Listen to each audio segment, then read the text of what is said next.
stands, one nation, under God, indivisible, with liberty and justice for all.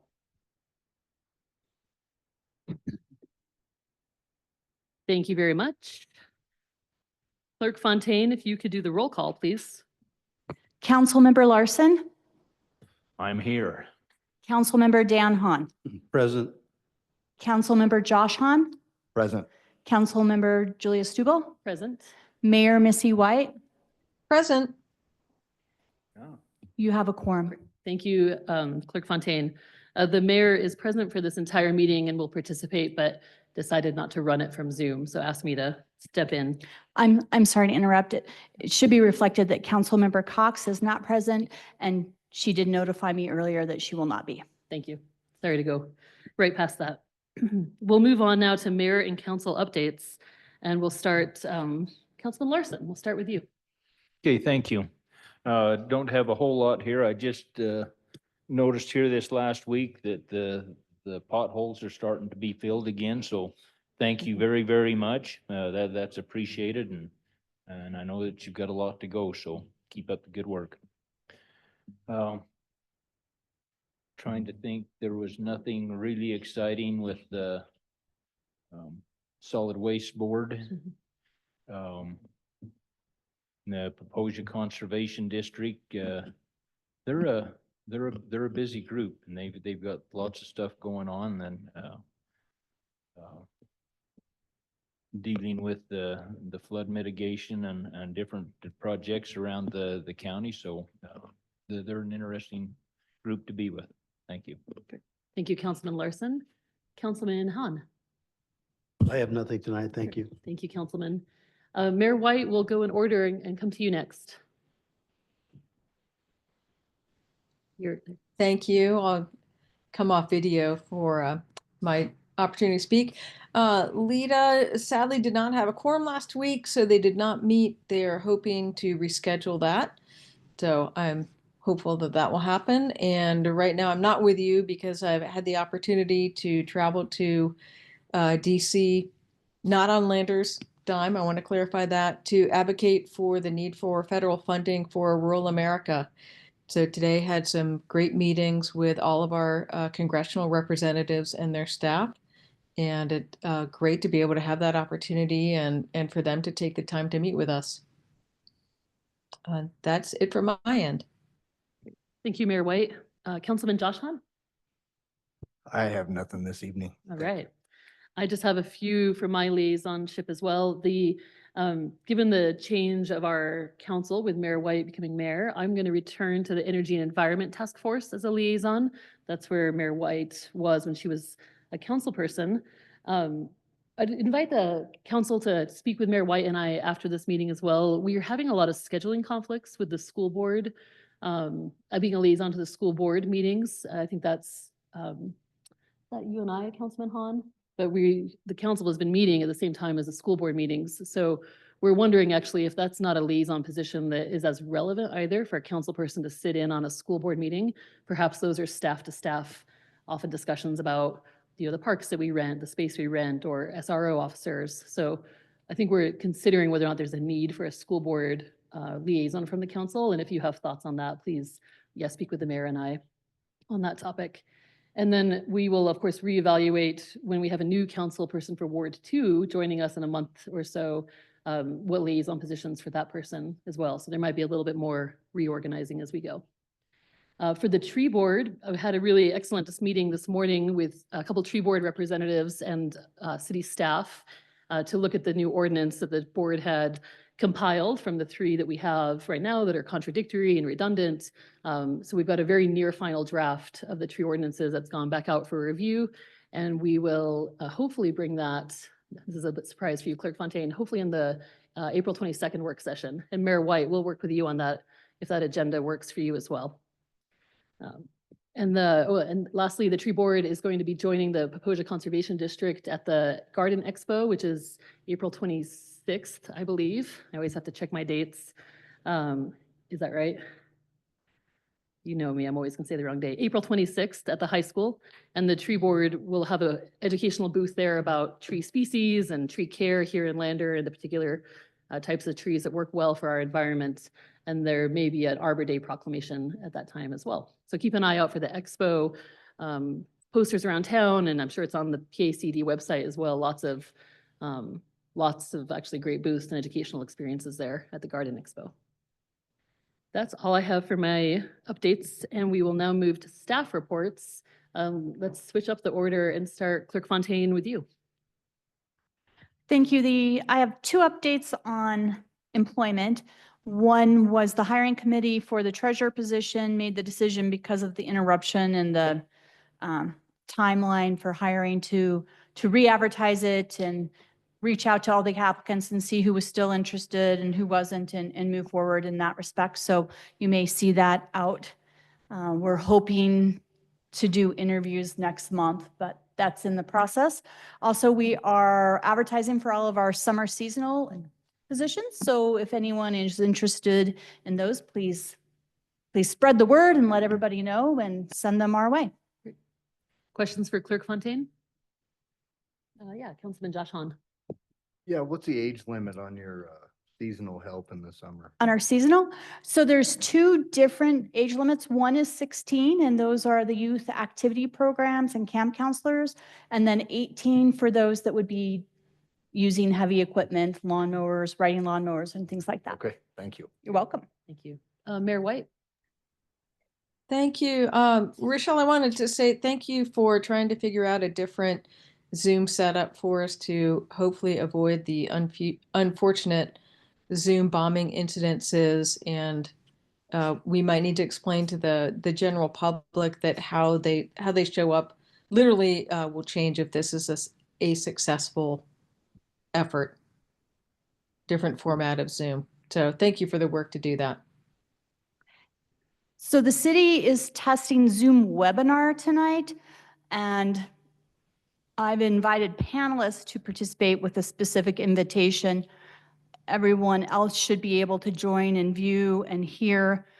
For some reason, the mysterious process of trying a new process, the webinar ID that went out on the agenda was not the same one in my webinar today.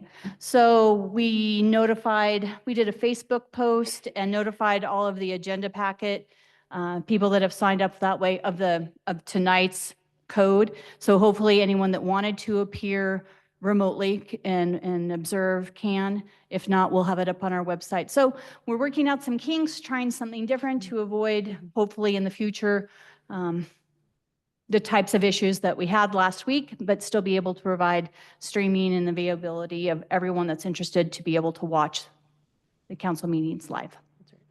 Yeah, thank you, Clerk Fontaine. I think it's exceptional work that a week after we had to shut down a Zoom, we've got a new tech with a issue there with the link, but new tech ready to go that we don't have to pause on recording or streaming the meetings. So thank you for that. Any other questions for Clerk Fontaine? Treasurer Laura.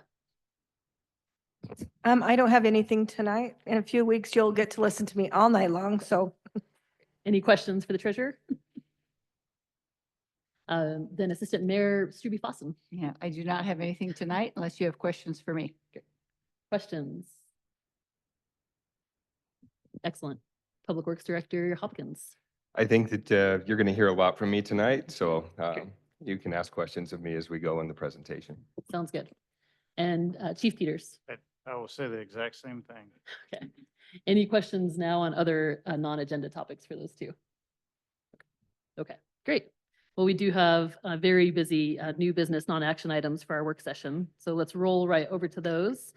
We have Anne Clement from Wyoming 211 here with a presentation. Ms. Clement. When you get to one of the microphones, any of the ones you want, just hit the button with the little person's head. Thank you. Thank you for joining us. Thanks so much for having me. My name's Anne Clement. I'm the Executive Director of Wyoming 211. I did provide some information on your desks there to just kind of follow along, and I know that I had submitted a PowerPoint presentation for you as well, so I'll kind of go through that just in my mind. So if I skip over something that you have a particular question about, please feel free to stop and ask. Just a little history on 211 if you're not familiar with where we come from and why we exist. Just like any other 3-digit number, we are federally authorized. However, we are a standalone nonprofit that operates statewide out of Cheyenne. So we do work with state agencies for federal pass-through funding, but we otherwise do rely on donations and grants and things of that nature to keep us up and running. We're a staff of about 15. That includes our program navigators as well as our call center and our internal staff that keeps us going. So 211 was designed to take the pressure off of 911. So for people who are having a personal emergency, I'm not able to find food tonight, I'm concerned about my housing, I'm having a mental health crisis, I need job placement assistance, I need to file my taxes and I don't know how to do that and I don't have the funding to do it. We actually have a really wide variety of things that we provide resources for. Our database is about 3,000 resources deep.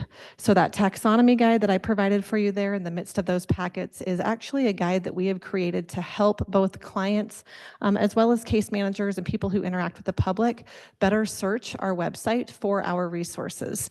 So that Wyoming211.org works just like a Google search. The difference is what you get back are Wyoming specific resources as opposed to anything who's paid for that top line in a Google search.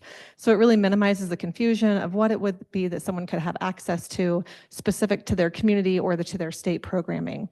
So those taxonomy guides, if you're on our website, you can actually order them along with our posters and our other marketing materials so that if you have case managers, social workers, I just think of all of our frontline folks, law enforcement that interact with people, it can be a really great guide for them to help people find the resources that they need. We also happen to administer a couple of other programs that are specific to case management. One of them is our kinship program. That program is for families that are raising kiddos that are not biologically their own.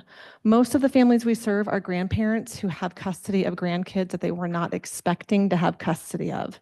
Oftentimes there's a traumatic event that sparks that. Mom or dad have been incarcerated, or they've passed away, or they have a substance abuse issue that's precluded them from keeping their kids to themselves.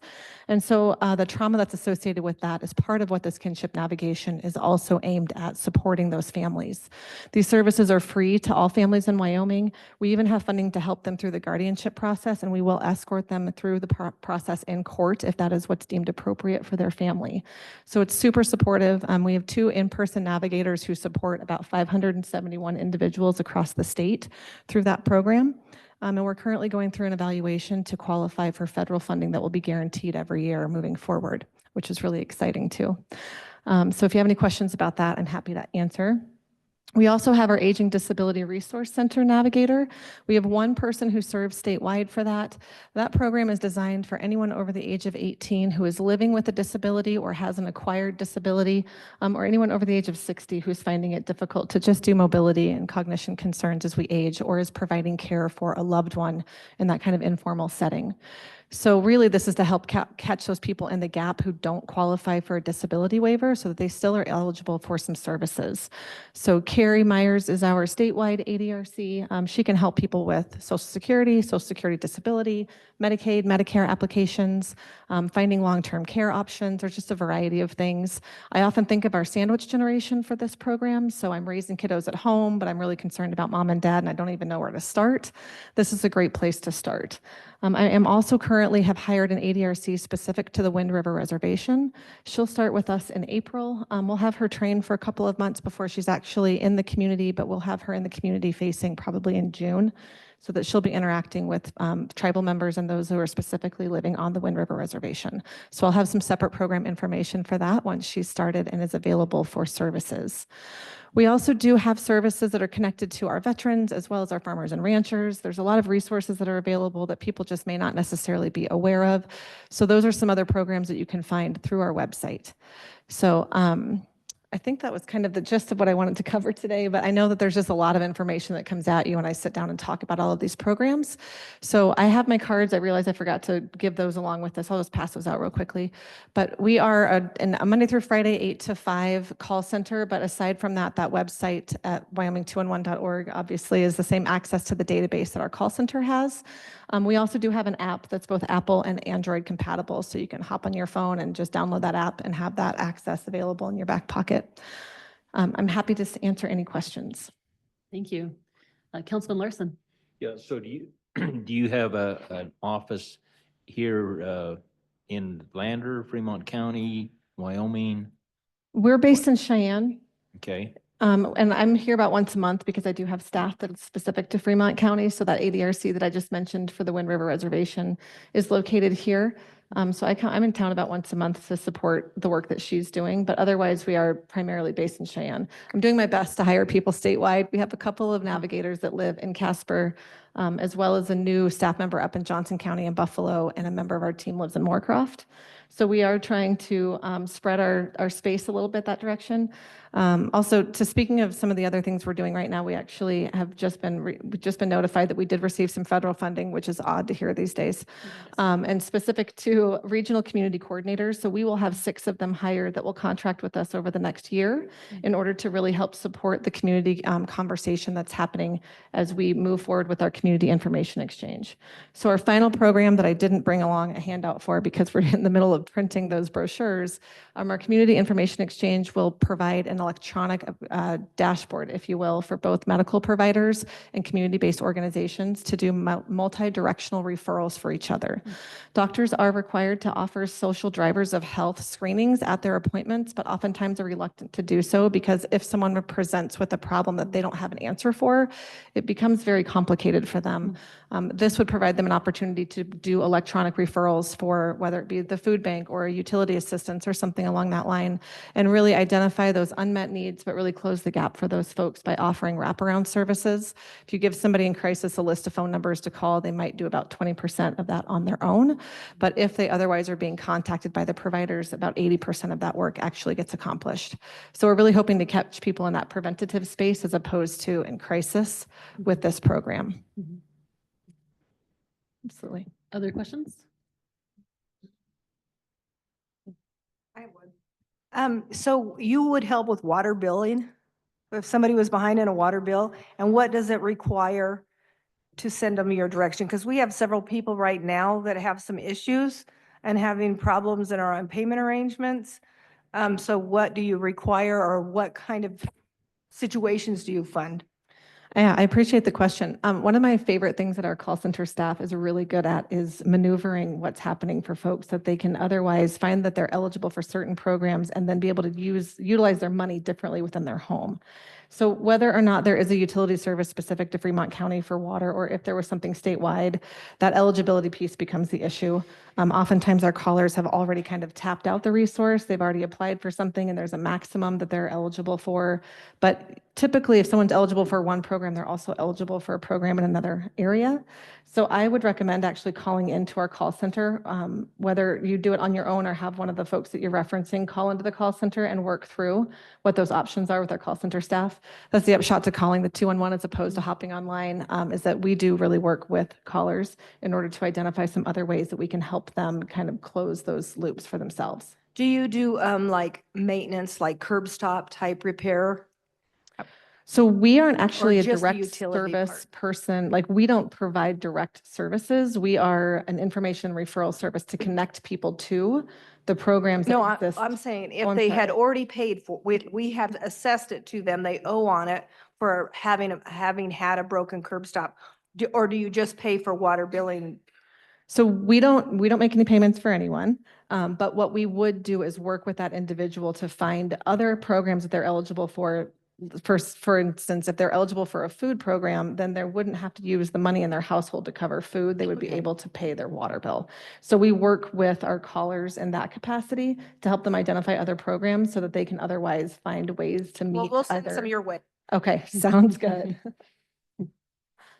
And that was my question as well. Councilman Hahn beat me to it with how do we share information about this? How can we help get the word out to our community? That's also an excellent question. So I put a poster in there too, along with your taxonomy guide that you can hang wherever you'd like. On our website, we have a variety of ways that you can request marketing materials so that all of the things that I've provided for you tonight are available there. We do have some other different materials. I know that you have some that are out here in the hallway along with that. But if there are monthly organizations that you also meet with, whether it be Rotary or Kiwanis or something along that line, we are always open to participating in meetings of that nature. But really any organization I mean, 211 is for everyone is kind of one of our catchphrases. If your house is on fire, call 911. When your life is on fire, call 211. So really, we want everyone to understand that there is likely a time in their life that if they or someone that they know finds themselves in crisis, we could be a resource for them. Yeah. Great. It's remarkable. I didn't know the full range here and the array of what you can offer advice on or connections on.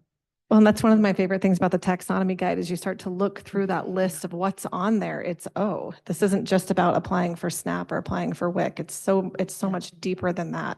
So really, like I said, just about anything that life presents with, we likely have a resource to help connect people to. Great. Any final questions for Ms. Clement? Mayor White? Not seeing your hand raised. Oh, there we go. But no, thank you. What you're providing is amazing. I remember I got to meet you at a luncheon a little while back and am so impressed with what you're offering. And I will be reaching out to you from my personal email about presenting to Lander Rotary. Great idea. I appreciate it, Mayor White, and I appreciate the time you're spending in DC. Great. We have one last one from Councilman Larson. Yeah, just curious, what do you have to do with dog parks and military museums? Why is that Why would that be a resource? Yeah. Like as part of this? So a big part of what we do too is connecting people to resources for mental health. And mental health really goes a lot further than just the therapists that provide counseling. So there's even a group on there that's called Veterans Fly Fishing that really is aimed towards veterans, and they literally do go fly fishing together. But the idea is to create that community for themselves as they're dealing with PTSD and some other things.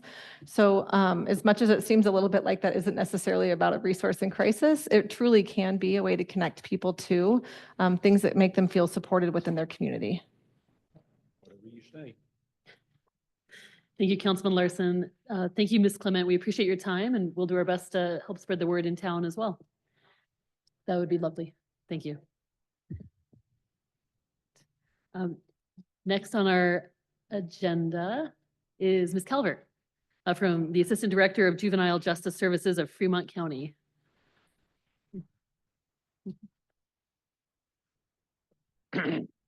Thanks for joining us tonight, Ms. Calvert. Is that mic on? There you go. You got it. There we go. Good evening, everybody. My name is Hattie Calvert. I am the Assistant Director of Fremont County Juvenile Justice Services, formerly known as Youth Services. And we are here tonight to give a brief update on our 2024 citation data, as well as make a funding request for 2025.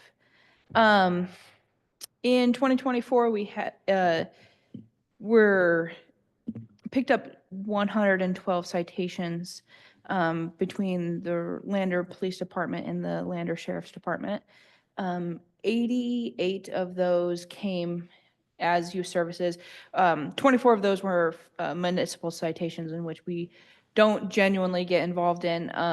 There are occasions when Judge McKee does contact our office and asks us to come into municipal court and get involved, but generally those citations go through Judge McKee's court, and she works with those families.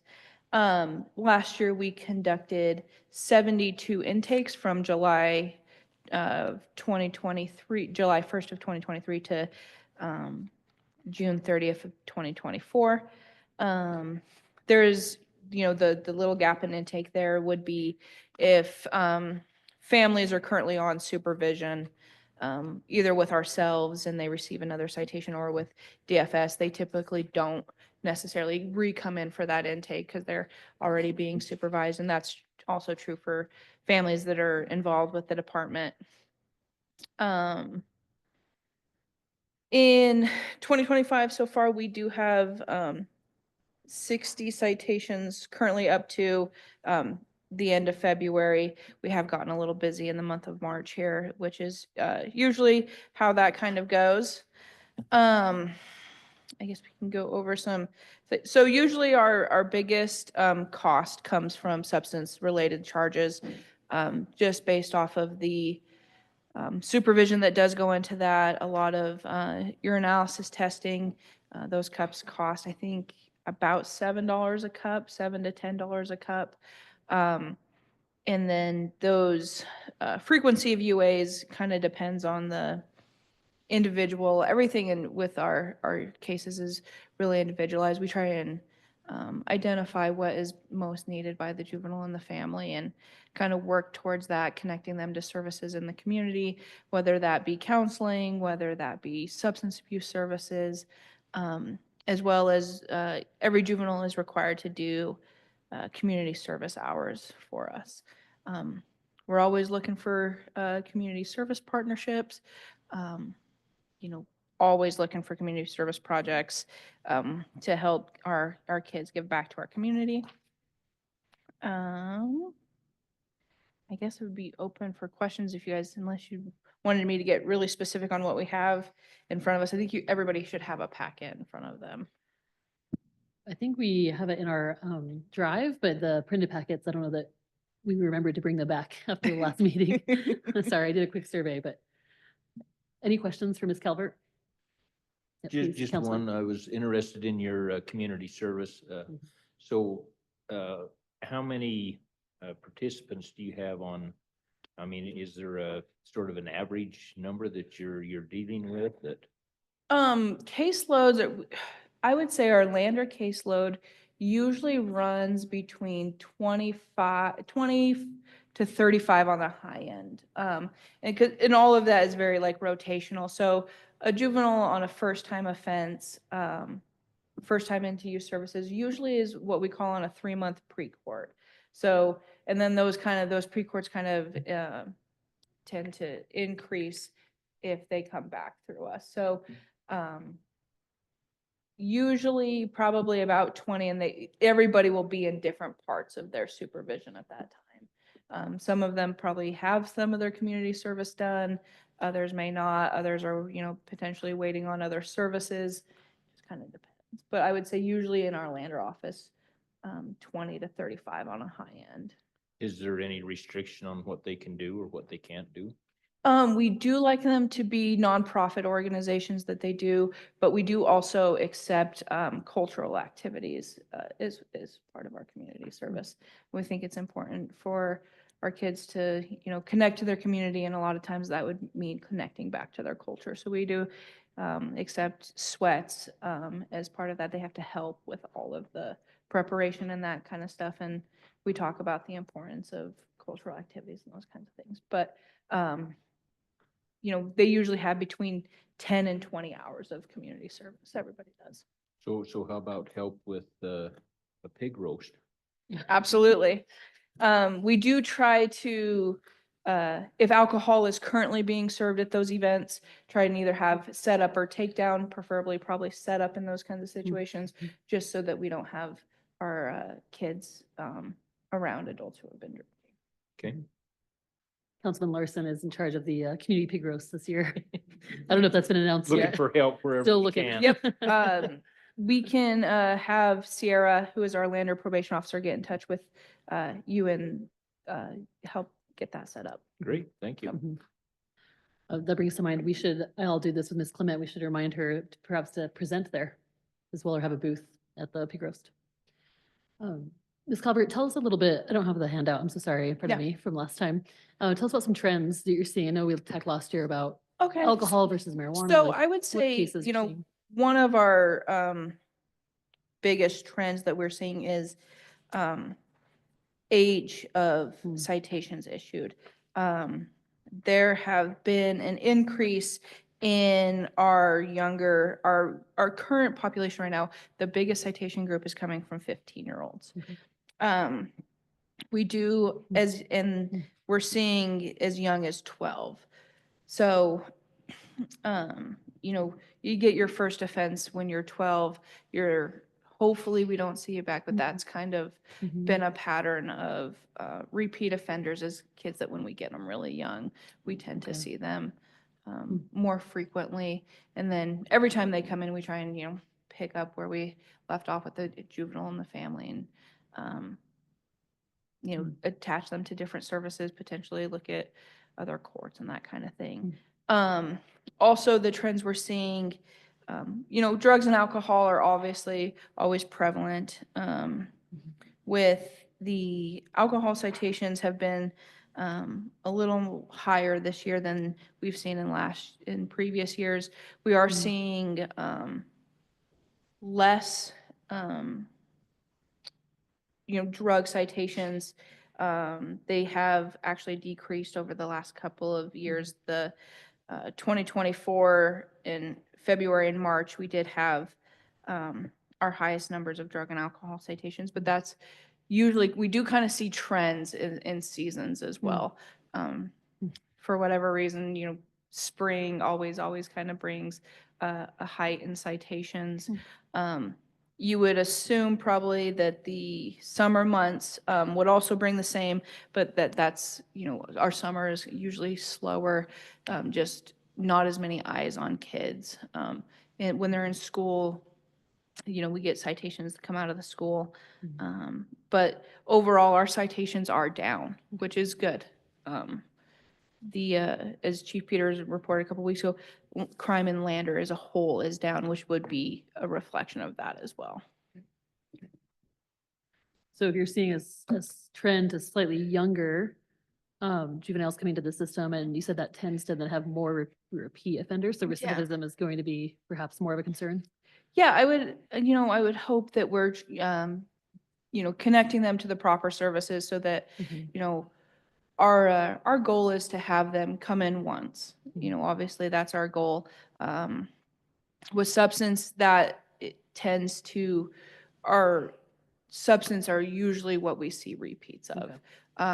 Not so much in the shopliftings and those kinds of things. And that's kind of where we're seeing our younger citations too, is those shopliftings. But overall, yeah, those 15-year-olds, and I would say a lot of that would probably be linked possibly back to COVID, being home, and those, not so much social and emotional regulation during that time. They're at home a lot. And I think that there would be national trends and kind of those kinds of things of, not as, when you're at home, and home's not good, then not good things come out of that, unfortunately. Hopefully we'll have a little bit more of a mediated effect there, since we only had a closure for a year of our schools. Yeah. So a shorter closure. Sorry, Council, I took over a bit of question there. Any other questions for Ms. Calvert? Just a comment. It's a great program. We appreciate you guys, and we thank you for your guys' time. Oh, I guess we could probably move on for 2025. We would, same request as usual is $35,000. Most of that, spreading it around. We have also received and applied for federal funding, which we were originally awarded. We just not have, that's being held currently. So we don't know if we're going to receive some of that funding. And with some of that funding, we do plan to purchase our own ankle monitors so that we could cut some of those costs as well. How much would be possibly withheld? I think it was like 54,000. 54,000? I believe so, off the top of my head. Okay. Questions for Ms. Calvert on the budget request of 35,000? Mayor White. Not so much on the budget request, although as noted last year, I would love to see your funding be more consistent and not dependent on annual asks of the different entities. I think that would be very helpful for you in being able to plan. And then likewise, one of the great things from all of our members of Congress is they'd like to know what specific funding issues that our various organizations are having. So if you could send me a note about that, and I would be happy to relay that to them. Yeah, absolutely. I can say thank you for all that you're doing I like your approach of you only want to see these kids once. That's a great philosophy to have. And thanks for doing what you're doing. Thank you. Any final comments or questions for Ms. Calvert? Well, thank you for your time. Yes, We always thank you guys appreciate for your time. hearing about your the year in review, and our budget discussions will come up starting in April. Yep, I'm gonna grab business cards. Please, great. Thank you again. All right, next on our agenda is a capital improvement project update from our Public Works Director, who's also our IT manager. Thankfully.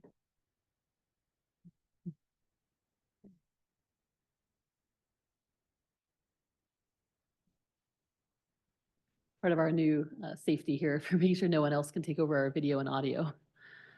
Thank you. And Lance, can you turn off? I don't know if we'll get feedback from that mic next to you, but thank you. Thank you.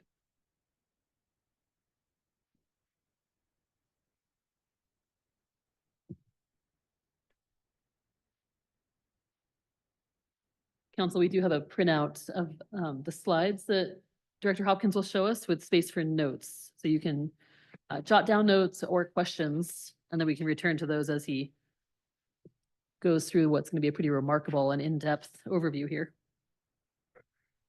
It's 15 years, so. Yep.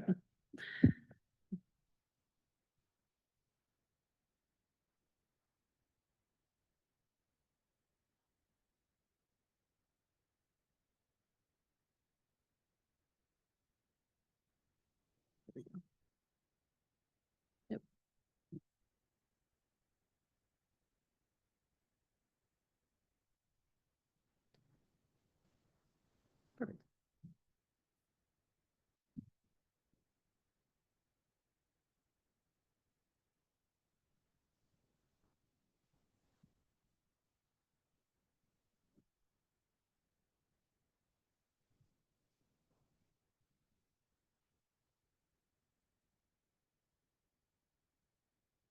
No, I'm all right. You'll make it very quick. Go. There might be some interdepartmental competition there. Bias. Ready to go? Thank you. Perfect. Can you hear me? Yes. All right. So infrastructure updates. So 2015 to 2028 are primary focus of this presentation. So I didn't get to do this when this guy was around, but he was there from the very beginning for me, from the interview process, council person to mayor. So a lot of these projects were done with him at my side, and he'll still be watching us as we continue. So projects from 2000 to 2015. So I went back into our files and folders trying to figure out what is it that we were doing before I came. I guess I should say first day that when I showed up, Dell, after the interview process, dropped me off at Public Works. I'm like, where do I start?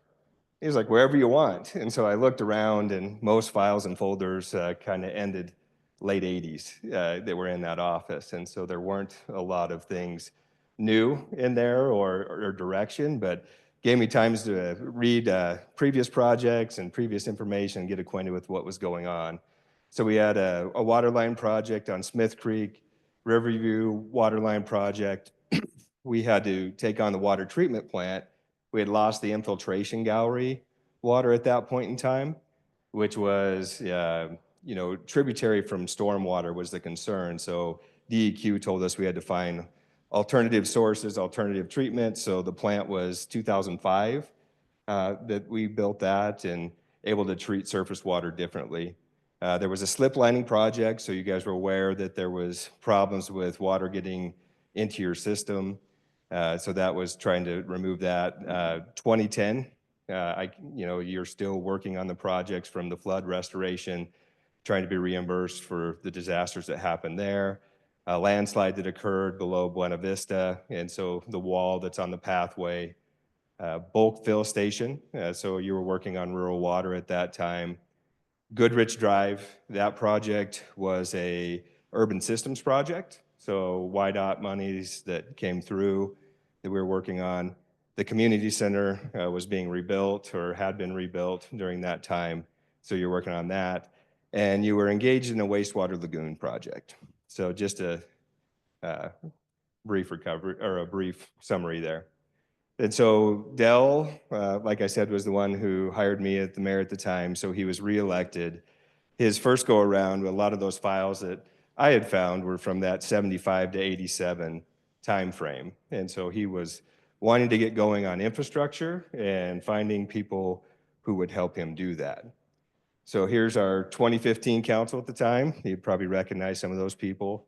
You've got Mark Calhoun, we have Dell that's in there, just Over on the right, you got Cade Mastis and Monty's in those pictures, but the picture on the right is of the community center groundbreaking. On the left is a visit down to the state capitol. Melinda's in that picture, and Dan, is a council person at that time. So that was the council that I got to work under to start my career. And so I think Regine and I started within weeks of one another here at that time in 2015. So city challenges, you were dealing with a failing water system. Up at the hospital, you were spiking near the hospital at over 160 PSI, which is pretty dangerous, and seeing the lows at 25. You had a failing sewer system, and you were about to drop about $15 to $20 million in a sewer project at that time on an upgrade that was very similar to what you have out there today of lining the lagoons and moving forward into a project, but not really dealing with your treatment or your issues. You had failing roads at that point. I think there was 38,000 is the number that I remember in the street budget when I got here for replacing roads. And I was like, whew, we're gonna have to find a different way to do that. And so we lacked in planning in a lot of city functions. We were reactive, not proactive. So that means that we were waiting for things to happen to us, not looking ahead, figuring out what we were gonna do next. We had sold our paving equipment. We had sold our crack sealing equipment. We were heavy on personnel, but lacked the ability to take on the work that needed to be done. So we had very little in reserved. We owed millions for the community center. We had purchased a ladder truck that we were paying off at the time. We had some dated and unsafe equipment, and our buildings were a bit dated as well. So our city goals in 2015 to current, we were trying to create plans, leverage our local funding for grants or other opportunities, use the optional 1% effectively, and find the right staff to help. So let's talk a little bit more about that sewer. So we were already cleaning out the bee pond at that point when I got here, and that meant we were removing materials through suction in a boat, and then we were taking that and applying it to landowner fields. Great idea, except what was left in the air system got destroyed during that process. And so the treatment we were getting from that process was now destroyed. So rather than having bubbles that created oxygen for bacteria to grow, we had one big bubble, and it didn't do much. And so the ponds themselves were becoming very septic. So we had like 1 foot of pond that was alive during that time. I remember getting phone calls from the motorcycle shop, and they're like, I can't even sell t-shirts. The odor is so bad here. It was just pretty ripe throughout town. And then we were, taking on a project to replace what was there. And DEQ and EPA were forcing our hand into that project, saying, you need to do something. You're not meeting water quality standards in the river. Do something to improve this situation. And so, as we were looking at what to do, we said, how about maintenance? Let's get that air back into the system. Let's figure out what we need to do instead of taking on that big job. And we had over 12 million gallons a day in our peak flows of why I talk. I'm going to start this video because it's kind of cool. And so we had over 12 million gallons a day of water that was getting into our systems in peak flow times, which is probably the size of Loveland, not the size of Lander. We make about 1 million gallons a day of consumable water at the water treatment plant. So you would expect if we weren't taking on water, it'd be less than 1 million. So what we did is took on this maintenance job, our staff, and then worked with PCI, installing pipes into the lagoons, fine bubble aerators, and dropped these in and used the existing building and upgraded the air systems to start treatment over again, get those ponds alive 8 feet deep instead of 1 foot on the top. And when we did that, that was probably $500,000 worth of equipment, and then more with the contractor. We were in it total for less than $1 million with what we did, but our water quality came around to be pretty darn good. And so E. coli numbers, which we measure for, danger of what's going in the river, are single digits. Like, we're doing really well other than ammonia and nitrogen at this point in time. So we're still trying to figure that out, what we can do with ammonia and nitrogen. But what we found out too is our permit was based on historical low flows. And so that meant that they were taking historical low flows from the Middle Fork, which we've seen go down to 2 to 7 CFS. And so that's a problem for us because we're now discharging below the confluence of the river, which isn't 2 or 7 CFS, but DEQ didn't have any better numbers. So we weren't getting credit for all the water that's in the stream, and our numbers are not correct at the moment. So I guess getting into, oh, this is good too. Let me show you. This is the fine bubble aerators on here and our maintenance of those. So we pull them up every year, clean things off. But this was more of a pitch for at some point we need to put a headwork structure in there to filter out trash and debris before they get in those ponds. That will help a lot here. But these fine bubble aerators have taken a lot of materials down in feet from those ponds because the bacteria grow with oxygen and they end up eating the stuff off the bottom of the ponds there.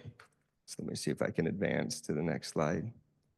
So here we are, where we are today. We went to single-digit E. coli numbers. The water in our discharge tests typically better than the stream because we sample both. So we're gaining our capacity back in the ponds. The bacteria are working through that. And we don't have to use UV or chlorination because we're doing well on those numbers. We've been able to focus on I&I issues upstream. So that's where we've taken the money that we were putting aside for this project, focus on lining out that water that's coming down into the ponds so that if we have to treat that gallon for gallon, if we're adding chemicals in the future or running it through a mechanical plant, it becomes affordable. So we built a well point at the discharge location. That's one of the projects I was asked about recently, like what is that? That's so we know what the flow is. We had a great meeting with DEQ. They're on board and said, hey, yeah, you're providing us the data. We'll base your next permit on actual flows, which may mean we meet ammonia and nitrogen limits. If we don't, we have a high pH. High pH comes from effective lagoons. So that's actually a good thing. But high pH and ammonia and a nitrogen limits kind of relate to each other. So if we lower pH, we could get better limits there. So at some point in the future, we might be talking about adding some acid to our treatment to lower that pH. So here is our staff building that well point with a contractor. We're in there shooting elevations, grades, making sure everything correlates, but we like to do the hands-on projects. Our staff loves to get their feet wet, I guess, not hands dirty in this instance. So let's talk real briefly about projects we were able to do with saving that money down at the pond. So we didn't spend the 15-20 there, but we said, let's run upstream. Let's focus on where water's coming from. So this is lining all the way from the hospital itself down to Wyoming Street. So a little bit hard to see on the screen, but 2nd Street repairs, lining where we can do it, full-on repairs or manhole replacements as needed, you know, based on what we see in those projects, but trying to get rid of water from the system. Next one's 4th Street. We were able to get that one end to end. And a lot of our I&I, we think, was coming from the fields where everything comes together, getting close to the ponds themselves. So we were able to get that lined out in this project as well. 2nd Street, you know, we've gotten that one done too from end to end. And then we've had, let's go back to this and talk a little bit more about what that means for water today. Right now, we're at 1 million to 1.5 million gallons a day. So that's a great average. Our peak flows, we've seen over 2, but we're still gonna have water problems in the area because we have groundwater issues, sump pumps in people's homes. You know, we don't know if water's coming through manholes or if it's coming through pipes, but we're still collecting a lot of data right now to try to figure out where is the most effective way to keep lining things out. But we've got great numbers, which means at some point the ponds are way over designed for capacity as far as what we need for treatment. So if we keep seeing the numbers we are and collecting data, those 3 lower ponds might be sufficient for our treatment, and those 2 giant ponds in front could become something maybe like a kid's fishing pond or something more fun down the road if we can handle what we need to in a smaller footprint. So Eugene Street, this one forced our hand as far as infrastructure. I mean, we have failed pipes. We have pipes without bottoms in town. We have manholes without inverts. Inverts are what we call the bottom of a manhole. So we try to repair those as we go. But sometimes we just get into these projects that we get into them, we're going to do a repair, and it ends up being an entire block. All right, so I'll stop there. Any questions about sewer before we go on to water? And if you guys want to take notes, anything that you want to talk about later, there's a lot of slides here, so I'll try to move quickly. But if you guys write in those columns or I'm missing projects, feel free to write them down or talk to me and we can get them added. My plan is to take these to a map at some point where we can have the public have this information, associate where the dollars came from at some point in time, and be able to have people log on and see what was done where and use GIS to help us do that. So we've started that process, but like to get all the projects included, ask Scott for some of his data and things that we can include for projects. So we'll try to get there as well. Lance, Excuse I me. do have a question if I may. Yeah, go ahead. The 15 to 20 million that was going to be spent on the sewer ponds, was that a combination of state, federal, plus our fee structure? Like where did that financing come from? Because water development doesn't, I mean, the state programs is more like the SRF that we're using today. So there was some loan forgiveness in that, Yeah. but a lot of that was going to come from rates Okay. and paying back loans. So we were going to have some interest on that at some point unless we found a way to pay it off or, that major improvement. And that project was going to be pull everything out, dry it out, put in a liner, put everything back in. You pretty much had the same system. You were going to get the headworks. Yeah. The problem with putting the headworks in at 12 million gallons a day is that when you get down to 1 to 2, it's not the same structure. It's not the same equipment. So then did we have a second project coming to downsize once we got the lining out? So it was concerning. And that's why we got the pass. It's like, okay, you guys focus on I&I, get treatment to where we need to with DEQ EPA. Even though we were very far along in designing a project, we were able to put that on hold, which those drawings are still there. And as we move through a headwork structure, we have those to use to help design from. So we're not starting over. Okay. So Lance, if I could add to that, all three of those I&I projects were funded by SRF loans. Okay. So they did come out, our portion came out of the user fees. User fees. Great. Thank you. Councilman Hahn, did you have? Oh, I'm sorry. I misheard. Okay. Okay. Okay. So 2015 water situation. We were losing over 250,000 gallons a day in leaks at that point. Fire flow, pressure capacities, you drained a tank at the community center, had no idea you drained it, trying to fight getting water back into the system. We talked about the water hammer.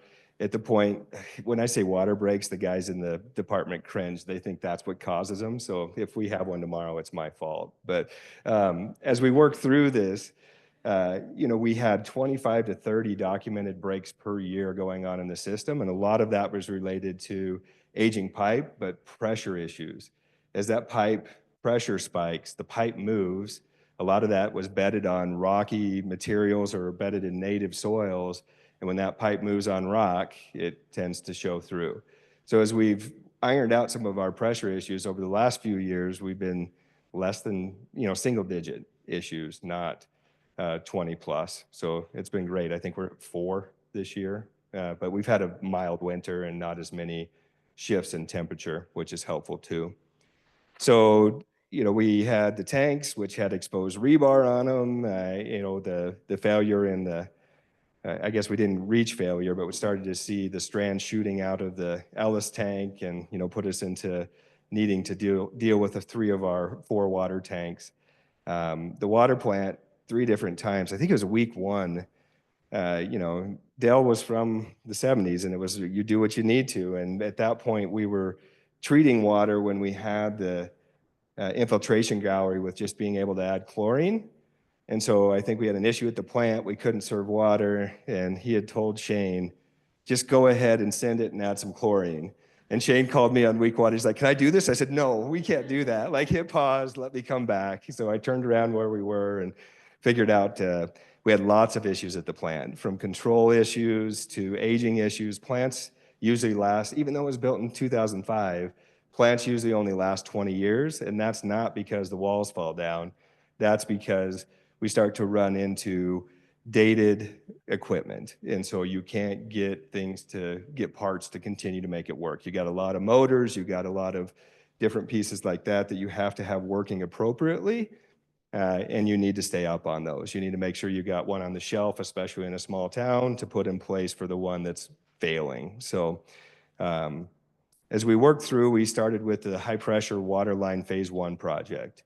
And this was miles and miles of pipeline in the right areas. It was a good project, but it was replacing transmission lines from the tanks, especially the upper tank by the Ellis Zone, into town, across the river, and then getting the right pipe sizes and right valves on the system. So it was about stabilizing a lot of those pressure spikes and controlling how fast valves open and close. So at this point, it was a $5 million job, give or take, or in that neighborhood, but today's dollars, I mean, it's double to triple that. So great project to get done at that point.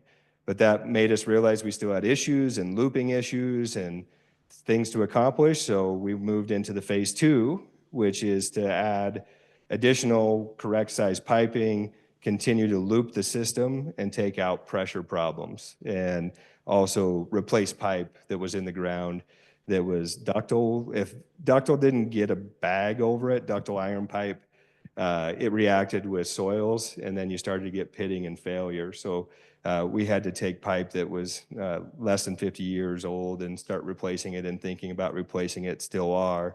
We didn't get our 50 to 100 years that we'd like out of some of that pipe. And we've got some in the ground still today. And often when you see us dealing with something, it's most likely a ductile issue, or maybe it's a pressure failure issue. So we turned into today's projects, where we've got the water tank and pump station. The pump station that existed across the golf course was sized for just the hospital. We're using it to be a backup for the entire high pressure zone or area, to pump from what is the new tank up to the tank elevation that serves the upper pressure zone, which comes from the tank by the water plant. So now we're gonna have 2 tanks, right? One 4 million up above by the plant, one 4 million down here, and we can back up one with the other if one goes out of service. So that's what the new pump station does. The old pump station had been there for a long time, didn't meet capacities, and we knew we were leaking water across the golf course. So great upgrades there as far as getting this infrastructure built. I mean, this is, we hope this would have been a $5 million job. And, as far as inflation, this was our $10 million job, but we were able to find AML and water development money that pretty much covered that one 100%. So here's wells at the water treatment plant. We are single sourced out of the river. And so we've always looked for, connections to other systems, other backups. When we have one pipe coming from the water plant down, how vulnerable does that make us? If we have to take that out of service, how fast can we get parts? Just looking at what we can do to stay ahead of problems. These wells would provide another source into our system for emergency backup. So if we have issues, which is amazing, our water comes down so clean, our issues come from it almost being too pure, and we have to put chemicals in it to create a charge so we know how to treat it. So when we've had issues of not being able to make water, it's not that it's not in the river, it's oftentimes during runoff, it's that the water chemistry is changing or so close to distilled quality, it's really hard to produce. So our operators have a tough task at times to make that work and find the right chemistry to serve the water at the level we like to. So these wells we're still looking for more money. Unfortunately, we didn't get the cost share we hoped for. So this one's on hold. Like, we got to come back and find more money, because we're using our enterprise money on the streets projects we have lined up. And, we don't want to go into further debt if we can find a grant. And we think there might be other opportunities to pair with the water development money that's out there. So we're on pause on adding this, but it would be a great backup to the system and actually additional capacity to the system at some point as needed. Water treatment plant. So we talked about the 20 years, built in 2005. We had a UV system in there that we were lighting up and spending plenty of dollars on. And I asked, well, why are we doing that? What are we treating for? Well, we just didn't do the initial testing to figure out what the quality of the river was. So when we tested the river, we didn't need UV. So we just used chlorine for treatment, which is better for us in the long run because we're not zapping chlorine with UV and creating byproduct. So the way that it works is more efficient. We continue to test the water and make sure that we're treating it appropriately. And people are very partial to this water, as am I. I take it with me when I travel. And, I think other people do too. We're worried right now because we have a little bit higher chlorine residual in the water tank because we had to boost the disinfection there that we're going to release. And I'm like, man, we might get called from half the town when we slightly adjust the chlorine level in here. Still very safe, but just when it's different, people notice. So we had to start upgrading and replacing dated equipment. We upgraded our SCADA, which is controls, and we added screens on the intake because we were getting all kinds of things that were coming down the river, realized we needed to keep that from happening, and then replace the plant flow control valve. That one was a dated valve that the whole plant runs off of, and we're creating redundancy there. And we lined chemical tanks. So here's a meter that we put in place. The whole plant operates on flow. We didn't have accurate flow, so that was a needed project. This is what the SCADA looks like today. Before, I think it was a DOS computer or an XP computer or something that was very old and with one person that could control the system. Now we're within a company and everything's secured and in a better place for us to run and operate our controls off of. Here's the fabricated screens our staff built to put behind the main screens, keeps things out of the river. Here's that flow control valve. Those things are pricey. That's $180,000 for that valve. It's a very expensive one. We took the old one, we're rehabbing it. We're going to build redundant valves in the system. So if one goes out, we can use the other one or use them both simultaneously. So we didn't throw the old one away. These are the new drives. Another one that came across recently where VFDs, variable frequency drive, it ramps up and controls the paddles that do the mixing in the plant. Unfortunately, we couldn't find those parts anymore, and with those failed, that meant that we weren't able to mix appropriately. Lining, this one was a great idea. They figured they'd put blockouts in the side of the plant that we would just pull down the wall when we needed to replace the tanks. That was a really good idea, except then we attached all the plumbing and electrical to those walls too, and so the plant was going to be down for weeks while we did that. Instead, we were able to pull somebody in, line those tanks in place. We'll keep an eye on them. If we have to add additional structure to those, we'll just keep an eye on ahead of that maintenance. Rural water house upgrades, that's another project we took on. Ours were running like a car wash. Unfortunately, that was creating huge surge for the people in that area. It would come on when we talked about pressure issues. This would also create pressure issues. People would be in their showers being like, what's going on? And it's like, well, somebody just got a tank of water. I'm sorry. These valves open and close much smoother. They have correct gallons to them. We are charging, rather than a time with a quarter, we are charging an appropriate rate and can say we can do that every time somebody fills up. Okay, do we have water questions? I'm sorry. Yeah. I can wait too. Do you want me to? Okay. I know Scott wants to get out of here tonight, so if I. Oh, we're going long. Don't worry. All right. Sure. Lance, can you be a little bit more on point? I think that when you say that the plant was built in 2005, it's a 20-year lifespan, but we've made all these very targeted upgrades. I mean, we're not concerned about it aging out No. like this here. What do you think for forecast? Well, Shari's concerned about it. She's like, when are you going to stop spending money at the plant? And I said, once we have everything where we can replace parts and get where we are. I told her this year, moving forward, I don't see major improvements necessary up there. The improvement as far as the second valve is one that, we'll do in-house. That's plumbing and small materials. But we're always keeping an eye on things, but we're not seeing anything other than filter media. We're going to retest that. And see if that needs to be something that we bring in. We have carbon that has to be in that material, make sure things are reacting appropriately, but Shane doesn't have major projects lined up for this year so far. Great. Yeah. Other questions on water? Julie, could I add Please. a finance information on the water? Also due to Sherry's genius is we refinanced the treatment plan loan and paid it off and saved like $183,000. So those are the kinds of things that we're doing for financial efficiency. Great. Refinanced, I should say. Thank you. Almost. Awesome. And then Lance, can you remind me, the water wells that's on hold, that would be in phase 3. We're looking for construction dollars, right? We have. Yeah, we're design and fully engineering, designed. yeah. We're actually rethinking some of the, we went back to the drawing board to see if there's anything we can do that's more efficient, more effective in engineering. And we're not really coming out with anything that shows that project being anything other than $3 million. And it's like whether we pipe it up to the plant or however we look at bringing those wells in the system, our value engineering is producing the same amount, looking at it 10 different ways. So we have it fully designed. We have an extension, an amendment that we can bring forward that gives us more time.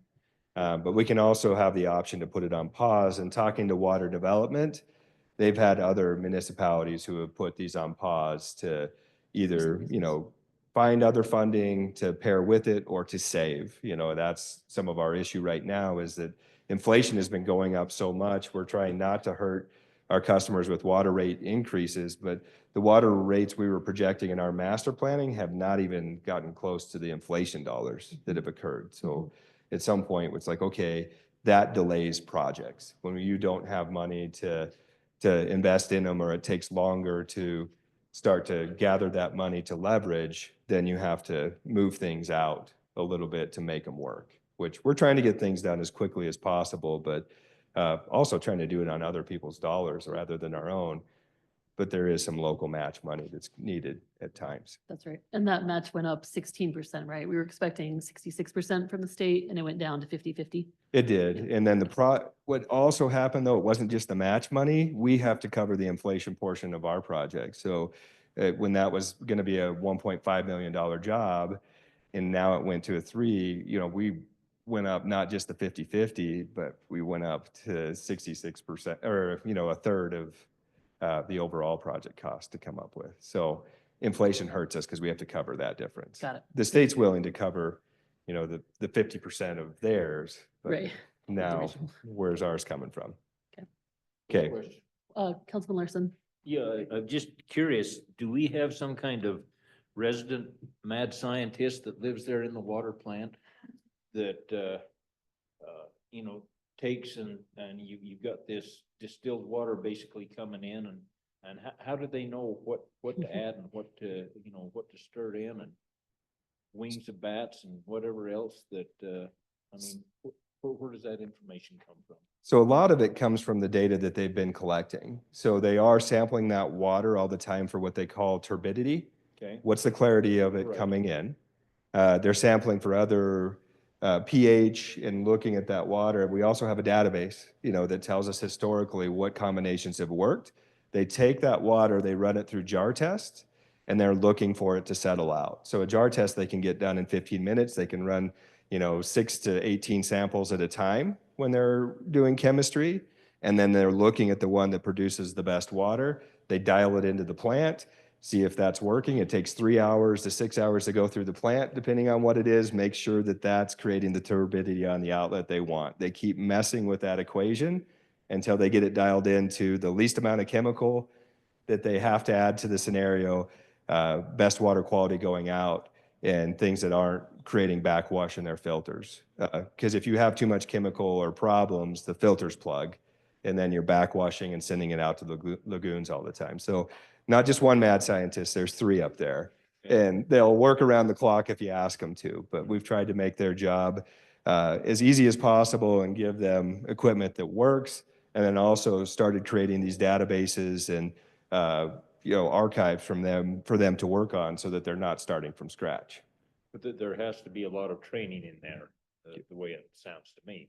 There is, yeah. There's a lot of science to it, but there's a lot of feel to the plant too. I got an education one night when we weren't making water and had to send certain people home and spent the night there trying to do their job so that they could get rest, that it's pretty stressful at times. And, nobody knows, what they're going through, but we got down to a foot of the water in the 4 million gallon tank before we turned that around.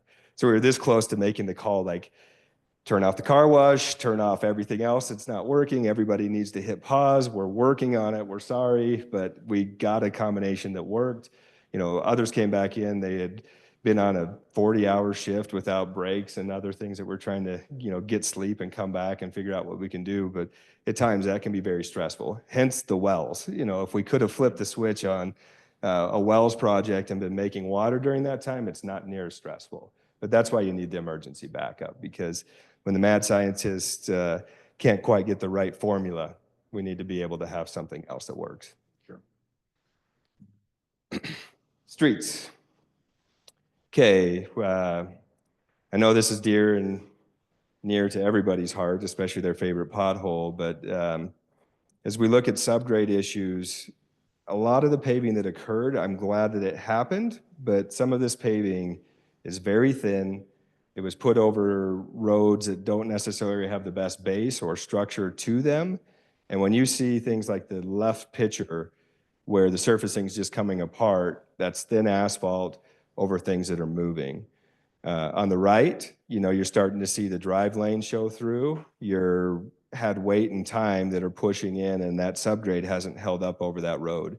If we pave over this, it looks real good for a short duration. Like, we can put some of those skim patches that we have put out there to put Band-Aids on things.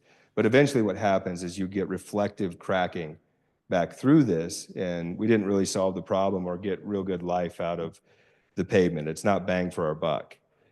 Pavement thickness, I hold in a couple chunks that I picked up, but you can see that we like to have a minimum of 3 inches in town. Those are 1/2 inch to 1 inch, if that we have in a lot of these areas. So a lot of these streets need to be reworked, and that means from the ground up, we're putting in the right amount of road base, put in the right amount of structure, and get rid of drainage issues. Water is a killer of asphalt. So if it ponds there, if it doesn't get to your curb and gutter, if you don't have good shape and it sits, it gets in those cracks, it gets through asphalt, expands, and then breaks it apart. So as we were going through best use of optional 1% money and we're looking what we should do, we went through and rated subgrade, and we rated the pavements. Like, where do we have the best pavements? Where do we have the worst pavements? And then we took that information and lined it where we were having major infrastructure issues, where our water line's too small, where are they breaking, trying to document what's going on. Also then looked at average daily traffic areas, and then we're still focusing on getting that water out of the lagoons.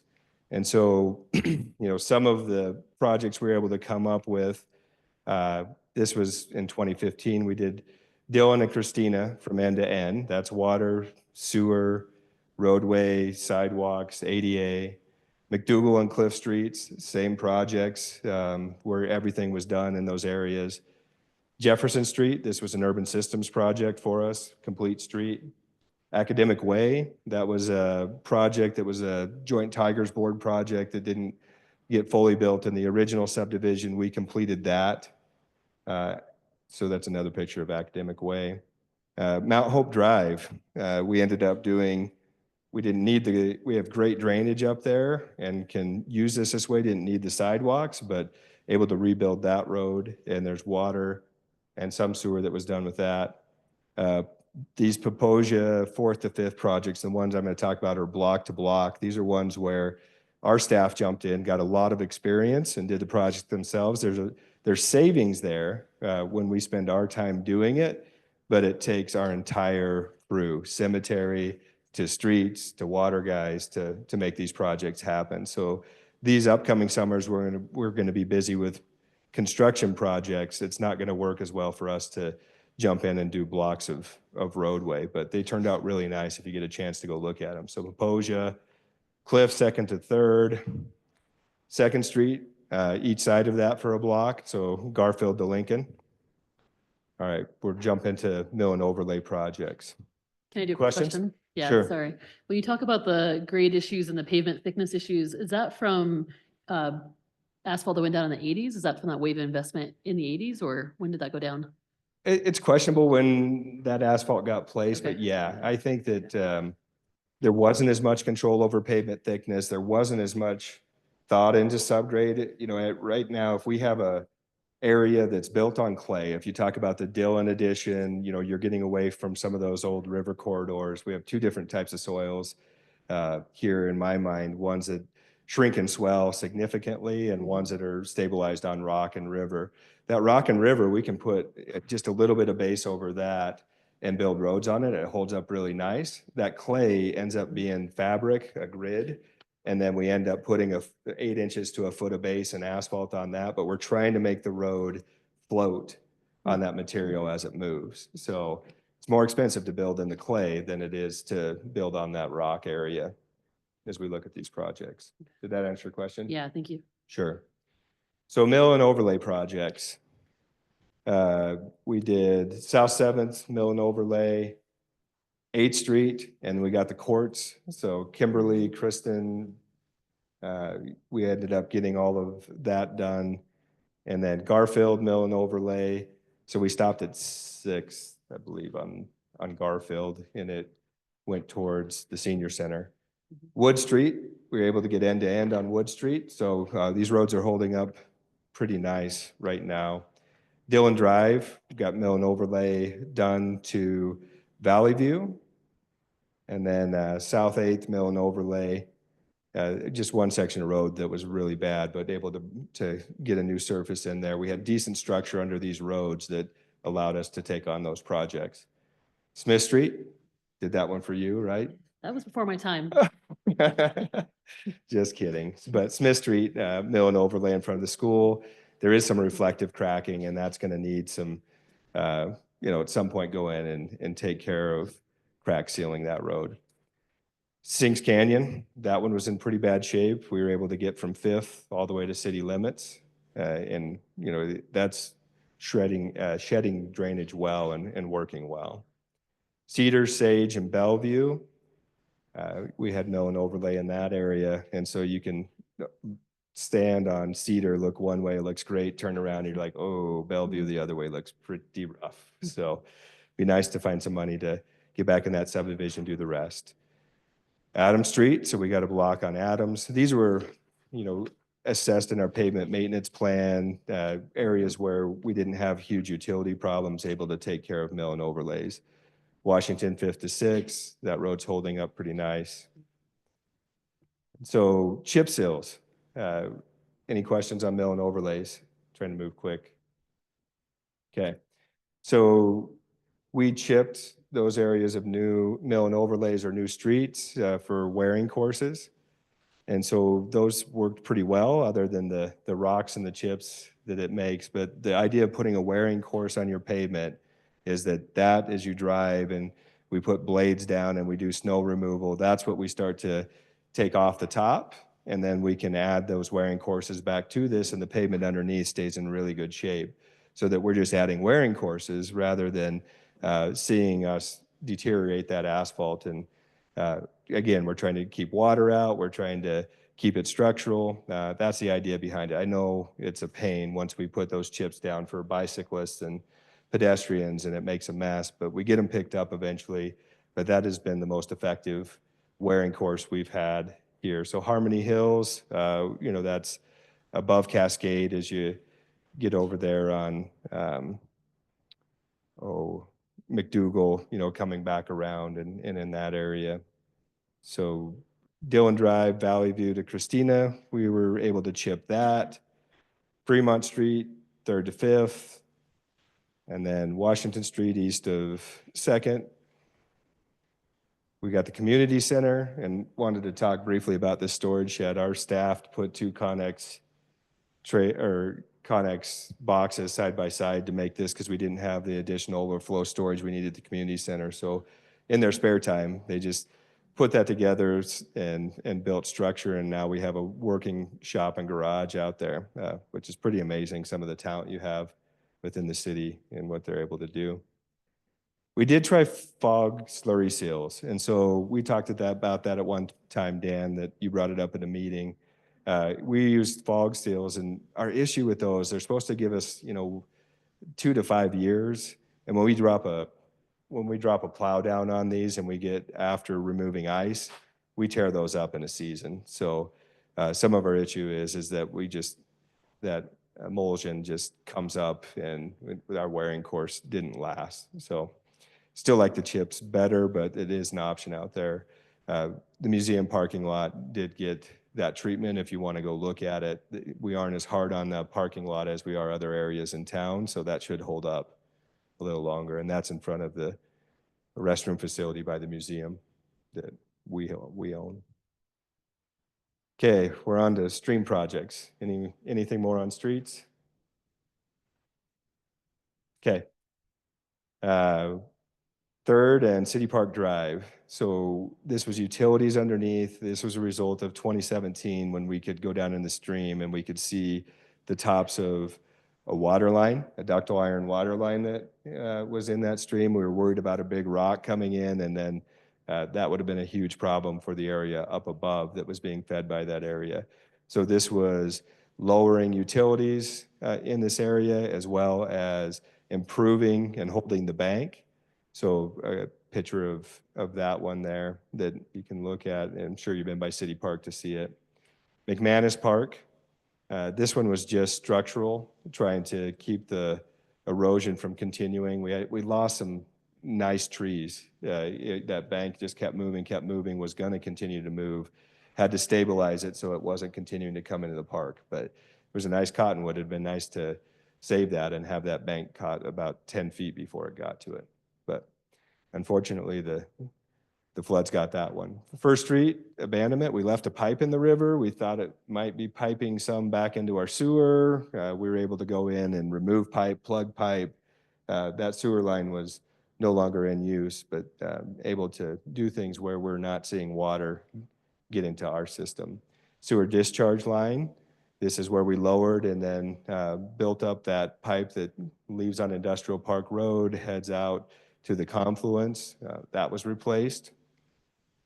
Main Street Bridge, this high-profile area, so I'm sure you guys have seen that one. But again, there were a water line and a sewer line exposed in that channel that you could go down and touch before we got back into those and put them 5 feet, 6 feet below the bottom of the channel, so that we can continue to serve areas. If those pipes come out of service, those are real messy things, and they serve the other side of the river. So things that we won't have to worry about in the future as we improve the channel, but also lowered utilities.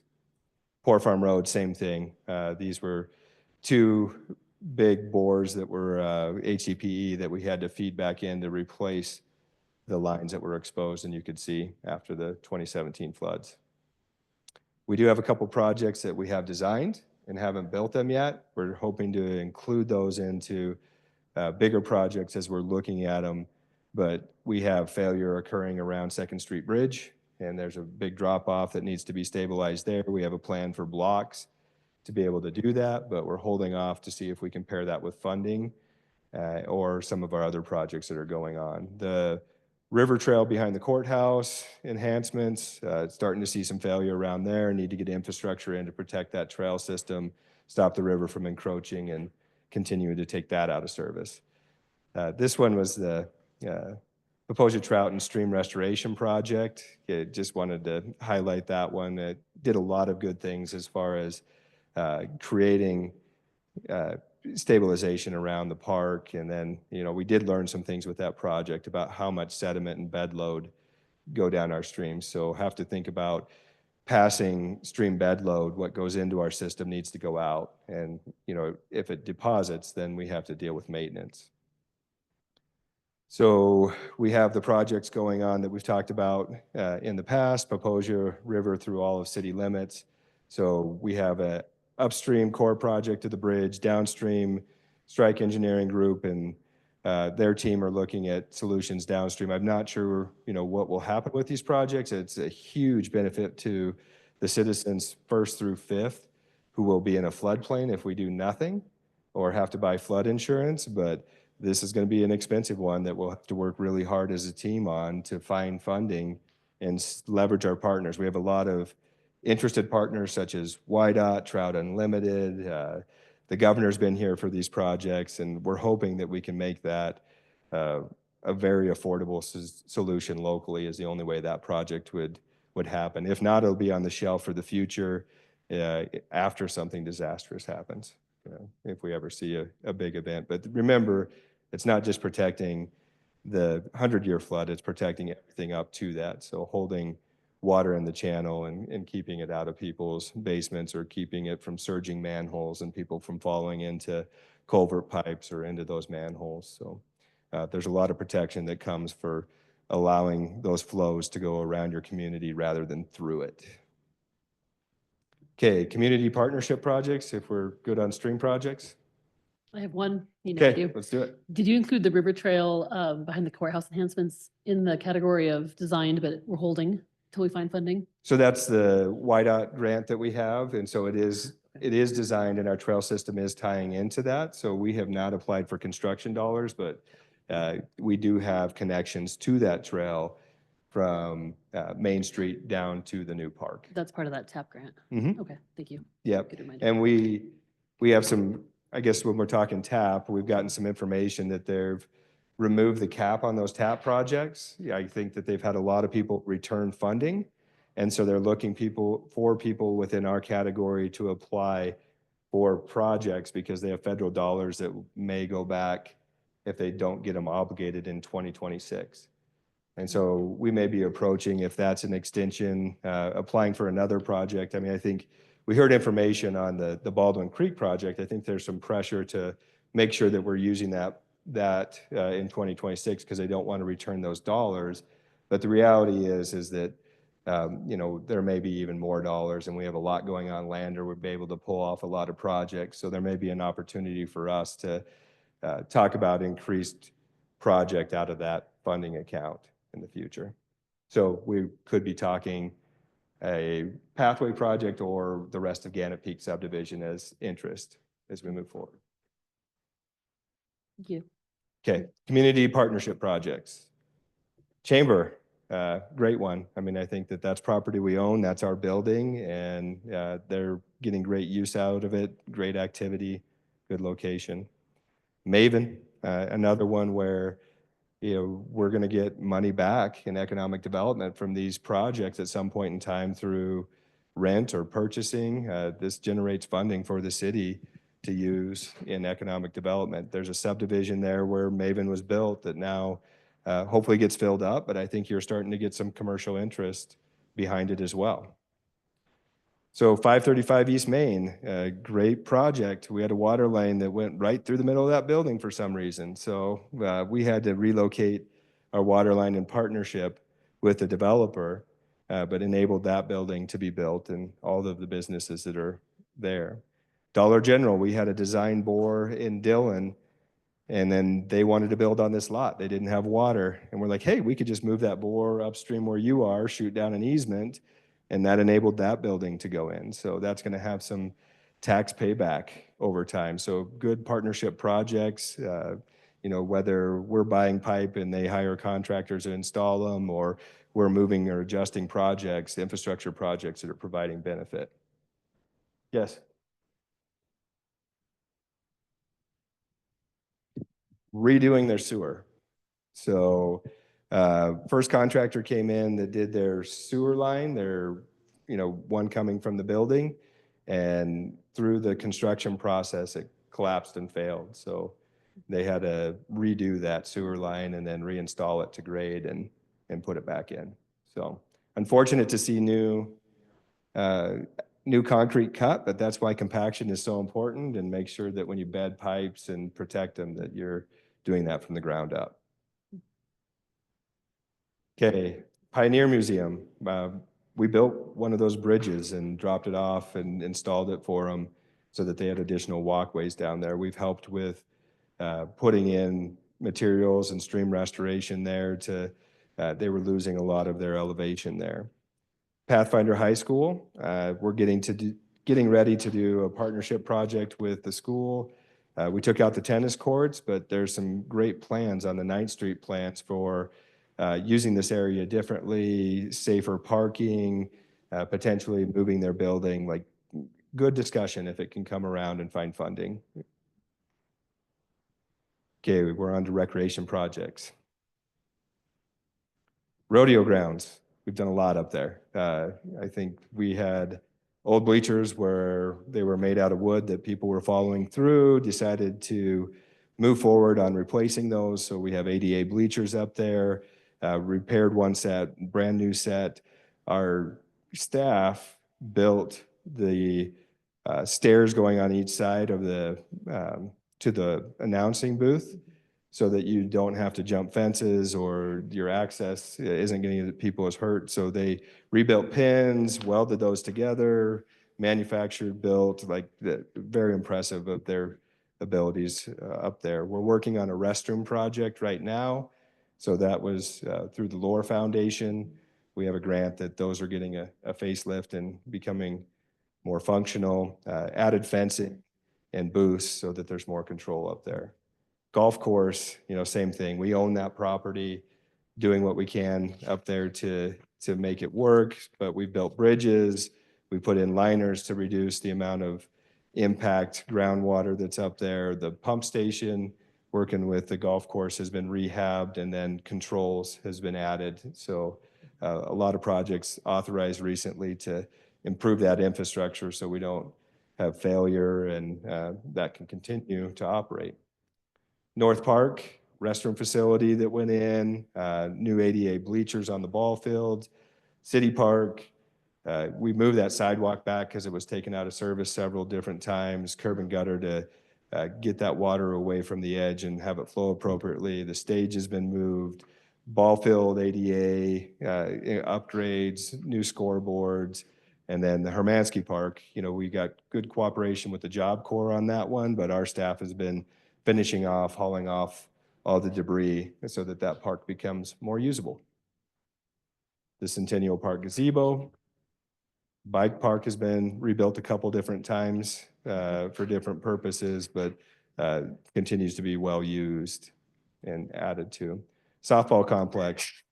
We got a couple of those poles straightened up, and then we got really stuck. And so we're partially through that project, but working with them, we installed the batting cage poles to work with the group out there, the dog park that's been added, all new infrastructure projects in the last decade. Baldwin Creek Elementary Trail, that was paved, added in. A lot of people like using that as a connector. We're going to work on the Baldwin Creek project as a better crossing to the bike park in hopes that we could increase that connection. All right, we're on the airport projects. So runway, taxiway, and apron, different years, different times, ended up being able to do the runway 1 year, partial taxiway. Upcoming right now in the next few years is apron, and then we'll have to get the rest of the taxiway. This is a 96.4% match, typically coming from FAA in the state. We still have to come up with dollars to do these projects, but this project has also enabled us to take the fill material up to the cemetery, add fill material up there, and now we have an expansion when needed up there. So looking at other solutions other than just what can the one project do, what else can we do with it? So we ended up putting a water line extension. We're trying to get a fire hydrant and fire control in the airport and loop a system eventually in there. We had some hangar owners who were real interested in getting water to their hangars. So we bought material, they paid for the contracting, good way to get an extension. We used the recycled asphalt on the airport projects to pave a couple roads in town. So we were able to get the rodeo road paved with recycled asphalt as well as up to the golf course. That's recycled asphalt in their parking lots and up to there. And again, that's material that came off the project that we were able to purchase and reuse. City Hall remodels, public work remodels, ways that we were able to use funding other than ours and time that we had to improve dated buildings or improve efficiency of buildings. So master plans that have been created in the last decade. Water system master plan. So we're currently functioning under one that we just had several years ago. We have a transportation master plan. We're working on finishing our sewer master plan. So that's going to give us back a rate study as well as recommended projects there. Ditches master plan, we're finishing that up. That's going to hopefully make us eligible for funding moving into stormwater projects and partner projects with the ditch company. Airport master plan, we're currently operating under that. Citywide master plan, which you'll hear tonight. Parks and Rec master plan, focus, which is part of this master plan. And then we're looking at the future storm sewer master plan coming and a facilities master plan. So a lot of this gives us CIPs, capital improvement plans. That gives us focus once you guys adopt those so that we know what we're working on, how to find funding and move things forward. Equipment replacement plan, as staff, we've been able to work together to replace all equipment as we see necessary. And so we're using that line item you've given us to add a snow blower, a mower grader, a new multi-purpose loader. With funding, we got a sewer jet and a street sweeper. We turned over the cop car fleet. We're turning over the public works fleet. So really appreciate you guys giving that flexibility in those budgets. But we're able to take equipment that was unsafe out of our inventories or not working appropriately or hard to keep on the streets, and we have newer equipment. So 2025 projects, what's going on this year? So Lincoln Street, end to end, as you know, is starting as soon as they can start breaking ground, pre-construction meeting tomorrow. Gannett Peak School and Sidewalks Phase 1. So we'll see construction once school gets out on that project. McFarland Drive, and that one's very important for infrastructure underground. We have a 4-inch line that serves the Oxbow and the hotel, the Pronghorn, McDonald's, and then the Catholic College. That's a dead end 4-inch with infrastructure built over the top of it. So we have part of the hotel built over it. No way to find a right of way or a line to get back in and serve that. That's not meeting fire flow. There's concerns there. So when we shoot new lines in, a water line underneath the road, and then we loop that system, it's going to put everybody in a better spot, give us two-way feeds, and then meet fire flow in that area. Also replacing the sewer line in that area as well. So underground is really important, but the road's in really bad condition, and it's a high volume area as far as traffic. Bishop Randall up by the hospital, we've talked about that one. You guys have authorized it to move forward, hopefully finishing the meter replacement project. That one's going well, probably 2/3 done with it.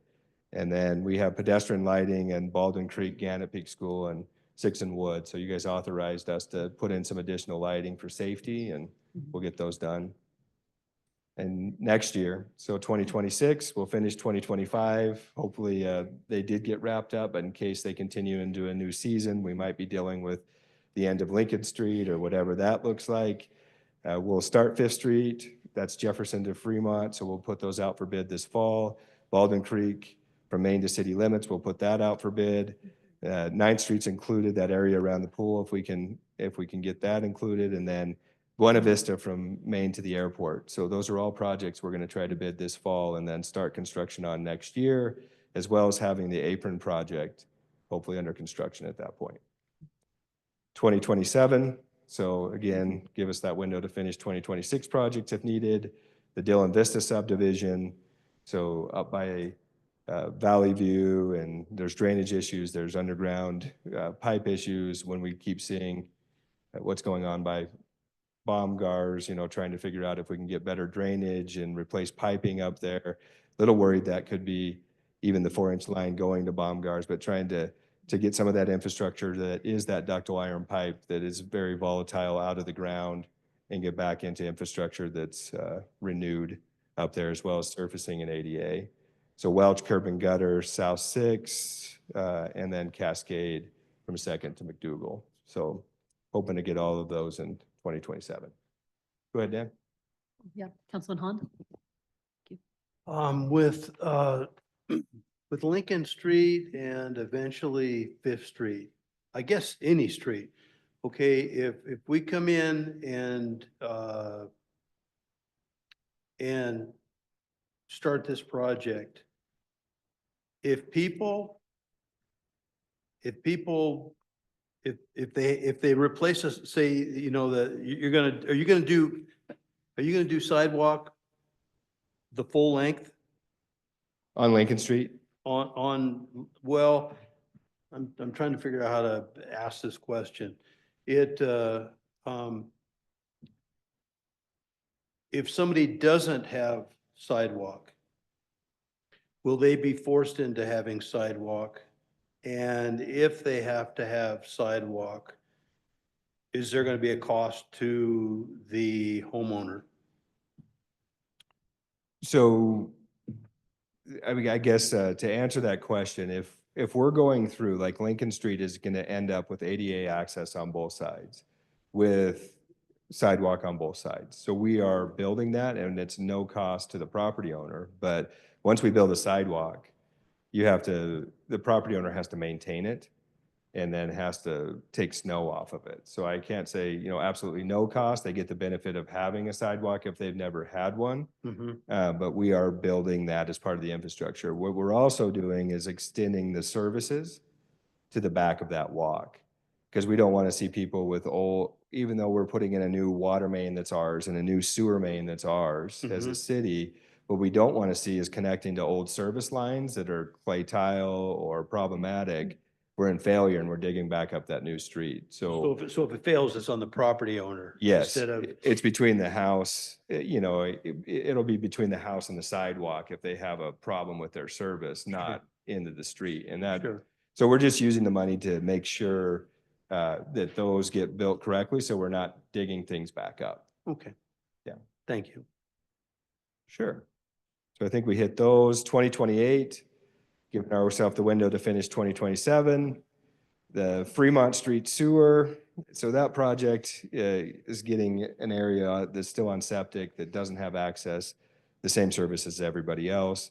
First Street, again, lining out I&I, there's a huge sewer line that goes down there that's very important that we'd like to continue to line out water with, and then water's in bad shape there, and then improve the infrastructure from end to end.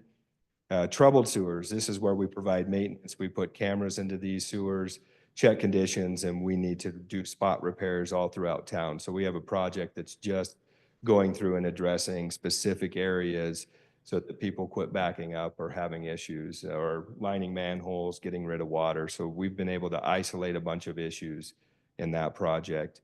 And then the headwork structure at the lagoons. And again, we're focusing on treatment at the sewer ponds first. So we want to make sure we're in compliance with all of the things that DEQ and EPA require, such as ammonia and nitrogen, spend our money on compliance. And then we want to be able to go through, build that headwork structure, and then focus on trash removal that is in that primary lagoon. There are things in there that are plastics and such that are going to have to be removed at some point in time. If we end up turning that into ponds or whatever it is on the lower end, then it can be dried out and removed and taken to a landfill. So just trying to phase our projects in a way that make the most sense. And then we have the rest of the taxiway project, which is going to require moving some hangars, and that's supposed to happen in 2028. So potential 28 to 35 projects. I mean, this is a dream, right? That we're going to continue to be able to operate with taxes and programs that are available and being able to leverage what we can do. But projects that are on our mind and need to be done, the Sunset Edition paving, all those utilities are in the alley. So that's just a paving project. If we can get that one done, huge improvement in that area, gets used a lot around this middle school. 9th Street, going through renewing the water line in that road, and then also doing the entire roadway. 3rd Street, undersized water line as far as utilities go, and a pretty high daily traffic use street. So Jefferson Street, we've got a nice piece that Urban Systems helped us with. Can we get the rest of it 2nd to 6th done? We're going to get some of Jefferson Street done, potentially with the new park project. So Clinchard gets used a lot for access to the schools. Be nice to get that one draining correctly and done. Bellevue, Dell, Bonnie Bray, Cedar, go up into that area, finish what we started. And then Wyoming Street, 2nd to Buena Vista, high traffic, high used area, old ductile utilities under it. Garfield, we got part of that street done, be able to finish the rest of it. 2nd Street, water and paving. So we did get the sewer lining done, and we would like to do complete streets there. That's a highly used street, both directions. Paposia in front of the school there is getting in pretty rough shape. Be nice to connect 6th to 7th and improve that roadway. And then Sweetwater, it's not as highly used as far as daily traffic, but pretty bad utilities underneath it. So those are projects under consideration for pavement maintenance as well as utilities. So sorry that was a lot of slides, but wanted to give you guys a chance to kind of look back onto the things that you've been a part of and the successes we've had as a city.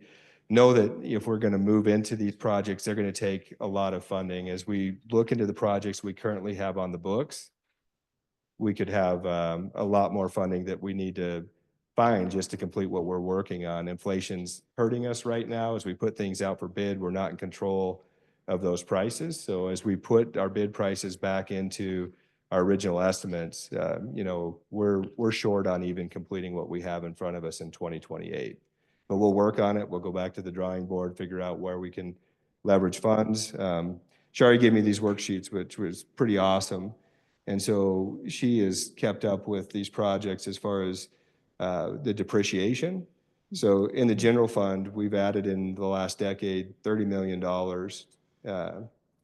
of equipment and projects that she has on the books. And then as we look in the enterprise, another 25. So you're looking at, those were the dollars when we spent it, not present day dollars, because now those projects are more expensive. But that's looking at $55 million worth of infrastructure that was put in the last decade.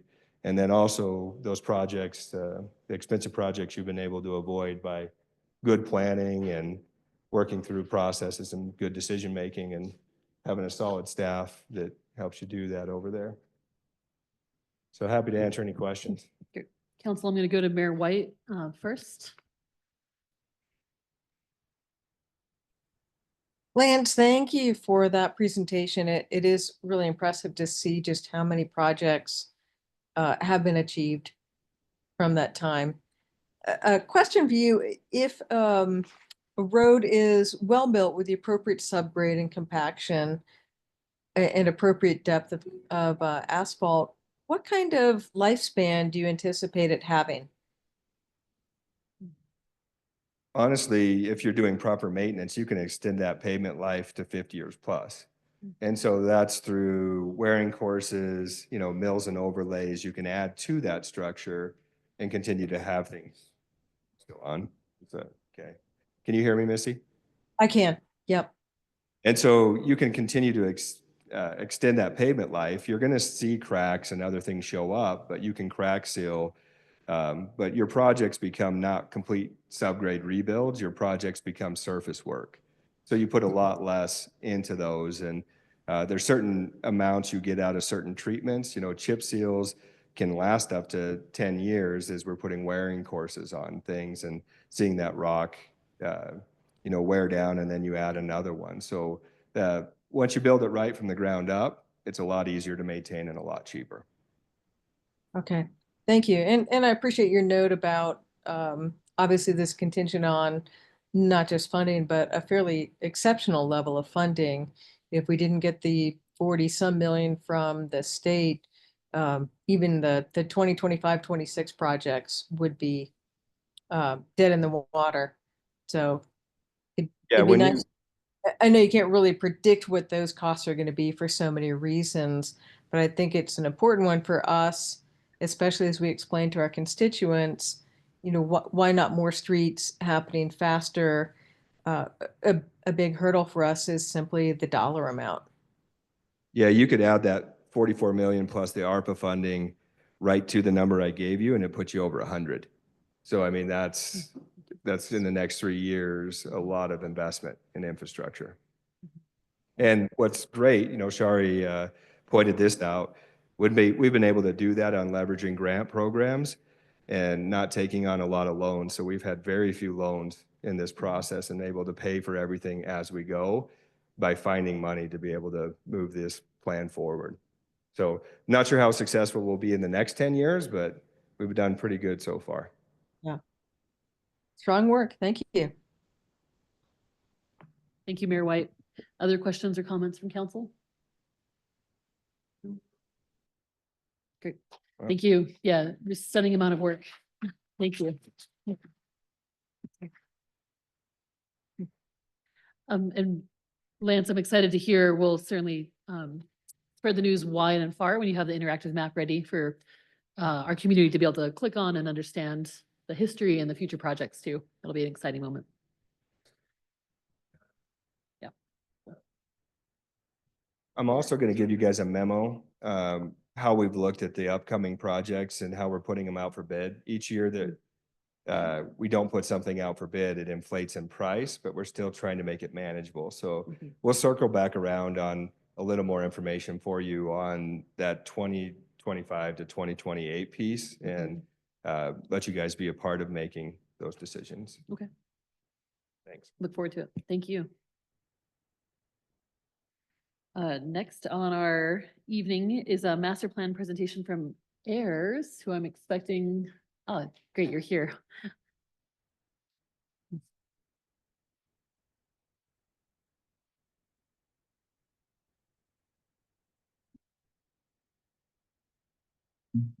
Sure to hit the microphone button before you. There you go. And let's start with introductions.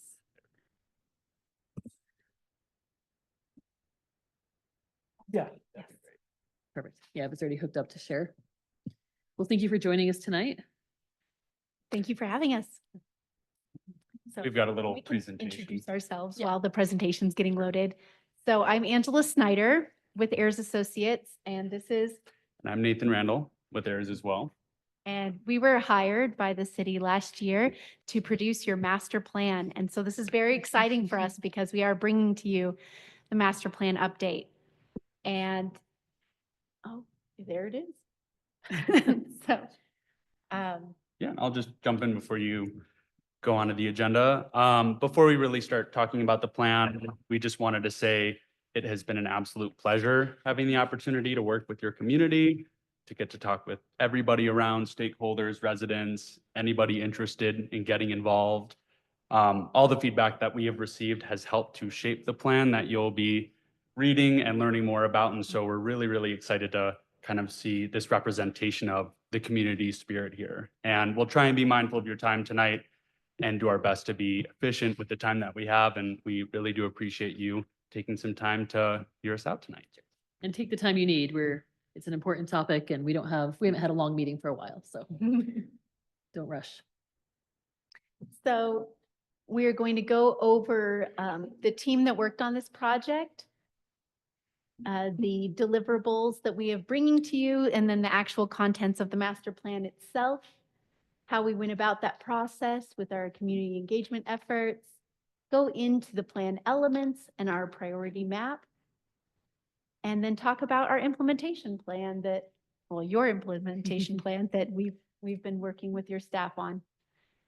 And then take comments and questions. So our team is, we're half of it here before you tonight. So we have Josh Olahava, Angela Snyder is me, Lindsay Wilson, and Nathan Randall. Yep. So Josh led the community engagement. Lindsay did a lot of the data and research. She was also here last summer with Nathan doing the community engagement. Nathan has really been managing the whole project, keeping us all on track, and doing a lot of the production work. I joined AIRS midway through the project, and wow, have I been impressed by just the community of Lander that we've been getting to interact with. It's a special place. We go to a lot of places, and you don't find this much care everywhere. It's really special. So this is kind of a little timeline. We started last spring with a project kickoff. Last summer, we spent time meeting with staff, also did a lot of community engagement efforts, such as at the pig roast and the Lander Presents and other special things along the way. Then in the fall, we did a community survey that was online, and we're writing madly through all the goals and objectives. We have spent the last several months with staff going through the draft and getting it refined and making sure it says the right things and intends what the people of Lander have been conveying to us. And so here we are, spring of 2025, looking to adopt. So we were hired for several items. We provided supplementary reports. They're all complete, and we use those reports to make the master plan. So that information is included in the master plan itself. Then once that is adopted, it's customary to produce a zoning assessment memo just to review the master plan against your municipal code and see if there are any conflicting points and point those out to the city. You have a Parks and Recreation plan that is a standalone plan. It's coming to you later this spring, very soon, I believe. And then we're not going to leave you in the dust completely. We have a bonus, you don't pay for it, but we do a post-approval check-in, 6 to 9 months out from adoption, just to make sure that everything's going okay and, any lessons learned, make sure that the plan is doing its job for you. All right, and so I'll just kind of kick us off. We're going to be going through kind of the key elements of the master plan here. Jumping forward here, so talking a little bit about the engagement process, because as said, what we heard from the community is what largely shaped the plan that you'll be receiving. And so our kind of larger engagement events occurred back in July last summer on the 18th through the 20th. There we had about 7 different engagement activities. And during those events, we recorded around 1,400 individual interactions from your community. And so interactions by that, I mean, somebody writing a comment card or somebody filling out their thoughts on their visions and values for Lander or a Mad Lib. And so we had almost 1,400 different interactions from your community. And so I can't stress enough just how crazy that is. We've worked and we specialize with rural communities. And so just to see the level of support and excitement that came from residents is pretty astonishing. And so again, what we heard from the community, we took that, and we'll talk a little bit more about how that formed the key elements in the plan, but that really helped to shape things. And then, and you can see there, we had a number of different activities, handouts and things like that. And then also in November through December, we also had an online survey open for about 2 months. And during that time as well, we had more than 400 responses. And so just a ton of turnout, regardless of whether it was an in-person event or an online survey. We heard from the residents of Lander. And so talking a little bit more about the engagement. So back in July last summer, we had a number of physical events. We had an open house at the senior center to connect with senior residents. We were at the Lander Community Center. We were at City Park for the Lander Presents and the Pig Roast. We were also at the Lander Bake Shop and Lincoln Street Bakery. We had 2 different, at the same exact time, we had multiple events to capture as many people as possible. And we also met at the Lander Library. And so our goal here was really to capture as many different perspectives as we could for the plan. We can't stress enough how important to us that not only were what we heard from the community essential to the plan's formation, but we wanted to make sure that we were hearing from as many different backgrounds as possible. And so going forward, this is just a little visual of kind of one portion of the introduction of the plan, so the community snapshot. And so within the plan, we do have kind of a historical section, just kind of highlighting key historical years. And then continuing that, we also have a statistical snapshot in addition to hearing what we, in addition to kind of taking that feedback that we heard, we also weighted against statistics that we see from the census as well, just to kind of see how does that align.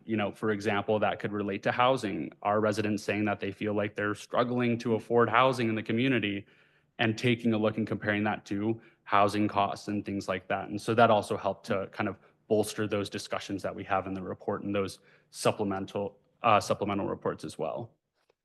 And so we're going to be jumping in. Want to take a quick pause. Are there any quick comments or questions before we talk about the actual elements here? Council, good? Okay. He's good. All right.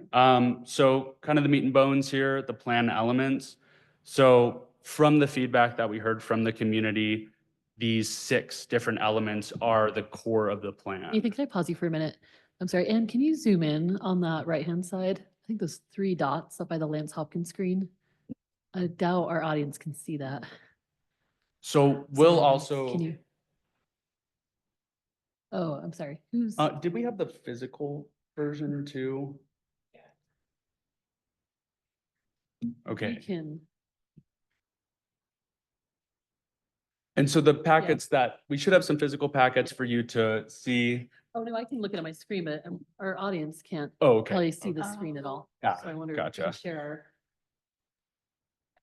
You want to pass some of our extras out maybe? And so we will be going through each of these elements as well. So, Okay, that'll help. If there's, yeah, if there's a slide where we won't go through something, let's figure out how to zoom in. mhm.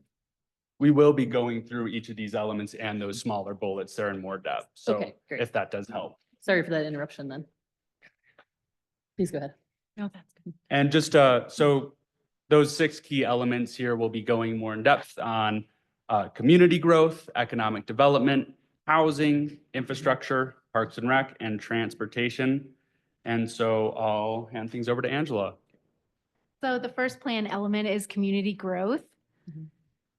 So the main goal in community growth element is to grow responsibly. It became very evident while we were doing our community engagement and our stakeholder interviews that the citizens of Lander did not especially particularly want a defined set of land uses for certain future development areas, like a traditional future land use map. So instead, we tried to think creatively of what we could do to show future growth priority without determining especially what would belong in one area or another, leaving that to the hands of the city council when a development actually comes before you to determine if it's appropriate for that space. So what we came up with is this priority area map. The priority areas are based on, go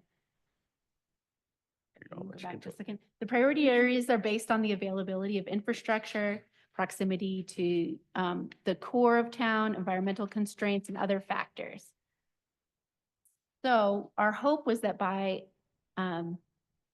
focusing on these optimal areas for development, we are providing a framework for that case-by-case evaluation of development requests.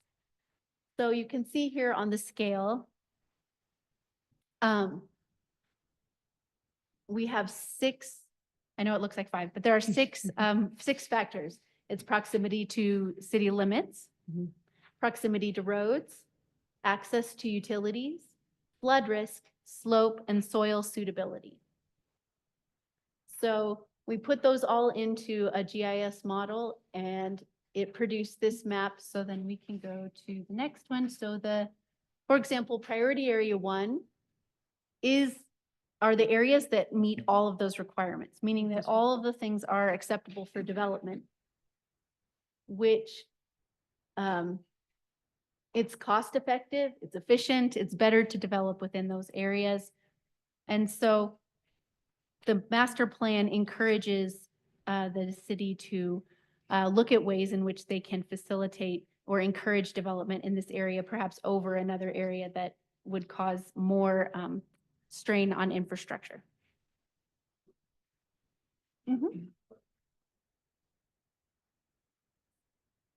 It is minus some of the environmental constraints such as floodplains and steep soils. Yeah, and just to build upon that, you know, in a lot of ways, it is within those city limits because it has access to existing infrastructure such as roadways, utilities, connections, and it also does promote a bit more into infill developments and reuse of those existing areas that you already have within your community. Yeah, the blue area has some of the characteristics, but not all of them. You know, it may have moderate slopes or some flood risk, but perhaps could still be developed, like in the flood fringe. So maybe a little bit more thoughtful consideration about development in this area. And then the green area, it still has some points in positive it has some things going for it, but it's also going to have a lot of challenges to development. So that would be, I would say very careful, a consideration of development and also consideration of the expense that would be to the city long-term. And just to add more, probably long, like big picture further down the line, once you kind of explored looking more towards that priority area 1, 2, then looking a bit beyond the limits. So what happened when we do a model is that models don't cover everything, right? I mean, there's no way you can pick a set of factors and then create this magical map that works for everything. So one of the things staff already identified was that, there are some areas that would be ideal for development if a factor or two was solved, like perhaps an extension of a water line or something. Like this is an ideal place for development. If, if there's some resources that could be unlocked. So those were identified by STARS as areas to look at, to focus for infrastructure investment potentially. Perhaps like Lance said, paid for by someone else preferably. And there's just 2 of those, 2-starred focus areas. Yeah, there are 2 Yeah. stars, yes. And you can tell they're on the more level ground on either sides of town. And may I ask, are those agnostic of, maybe for staff, of residential or commercial? I mean, I'm looking at the one west and outside of city limits, and I suspect that's residential. So with the plan, it's not as focused Not on physical. like residential or commercial type. I think, so the focus here when we were developing the priority area map is almost to identify just what are the best areas within your community that kind of meet these criteria for optimal development. That is going to be the least costly, that does have existing infrastructure. And so those 2 areas do not necessarily have a proposed, this is residential, this is commercial. It's at the discretion of the community and the direction that you eventually want to go in. Here, we're just wanting to provide you with a tool that says, this is kind of what you're looking at in terms of the most ideal growth or the best locations for where that growth can happen. Did you want that? No, that's all. Okay. And then, so going into our next element here, economy, I'll start by talking a little bit about just what we heard from the community. At a high level, we heard over and over again that residents do want to preserve that small town character of Lander. However, at the same time, they are interested in diversifying local economy, seeing revitalization within the downtown area, with also vocalized concerns regarding the cost of living, challenges with stagnated wages, and that kind of will go hand in hand with some of the housing discussions that we'll hit on in just a moment. And then in that next slide here, going through those goals and objectives. So just going to kind of read through them here, but the major goals that we put together based on feedback from the community was that we put together goals based on supporting economy, enhancing Main Street vitality, addressing workforce challenges, fostering economic resiliency, and enhancing Main Street aesthetics. And then going into the next plan element for housing, Angela. My Yeah. eyes. So the community said here that we heard, that you have rising housing costs, shortage of rental properties, and need for more diverse housing. And let's see, that last one is for some transitional housing options and for expanding the overall housing stock. So we took those comments and created these goals here. They are to improve housing attainability and accessibility, revitalize aging housing stock, encourage well-planned, balanced development, and expand housing opportunities for future needs. Going into that next plan element that we identified from feedback was for infrastructure. And so again, what we heard from the community was interest with improved communication on projects.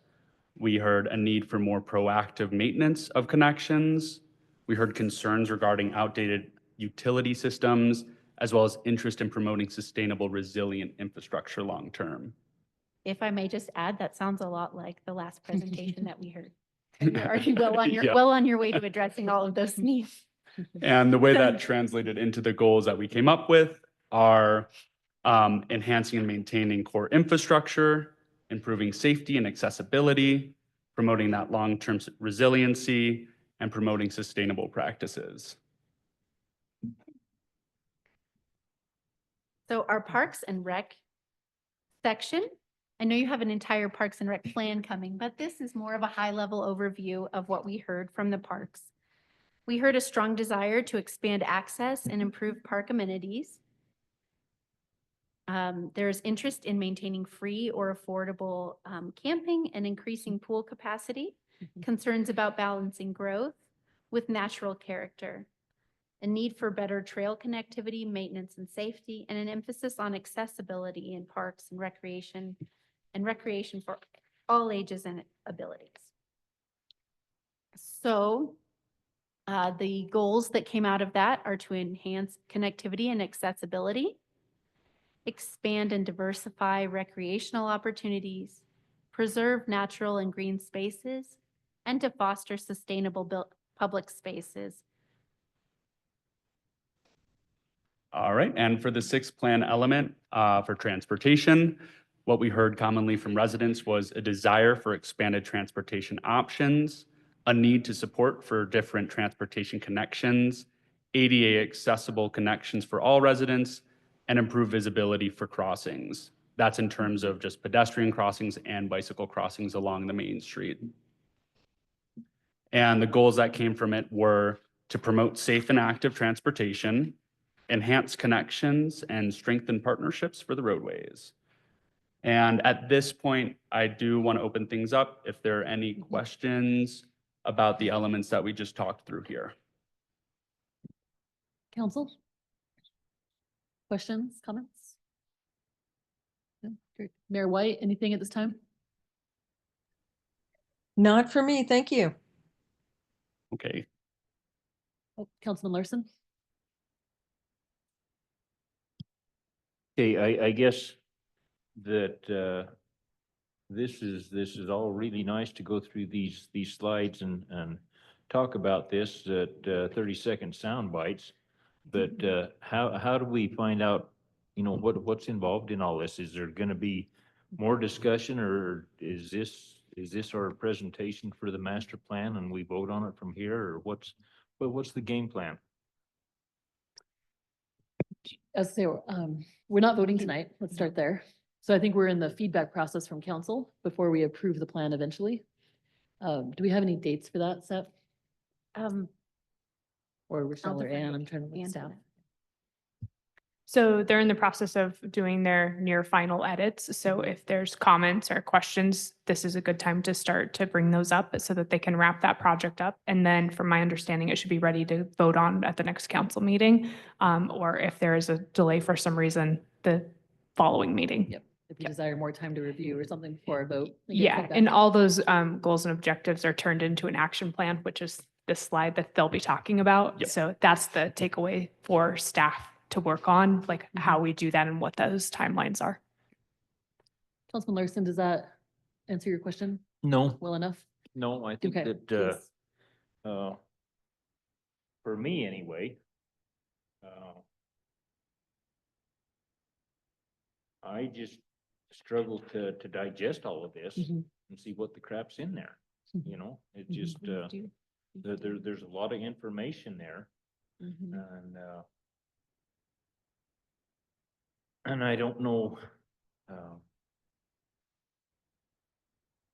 how we get that, or how I absorb it. You guys are a lot smarter than me and probably Yeah.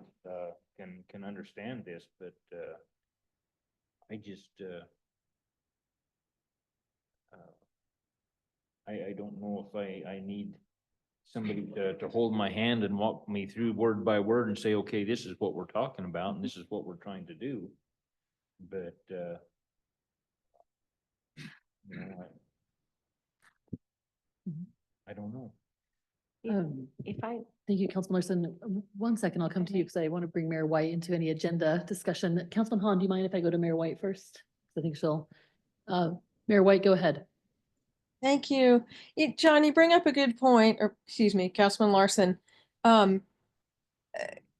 We mentioned in our strategic plan that we would be getting this information, and we do have a more substantive document, still draft form, in our council folder.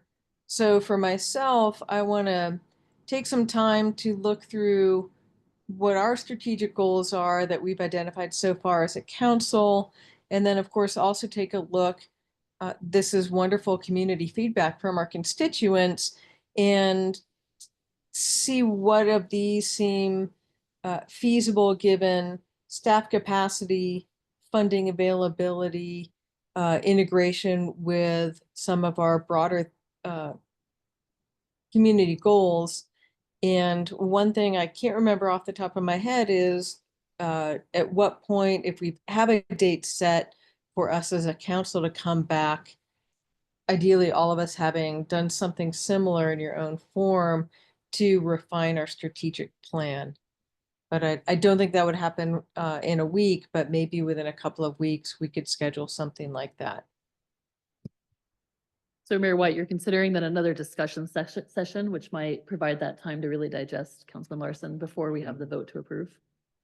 That would, well, I think there's two different things there.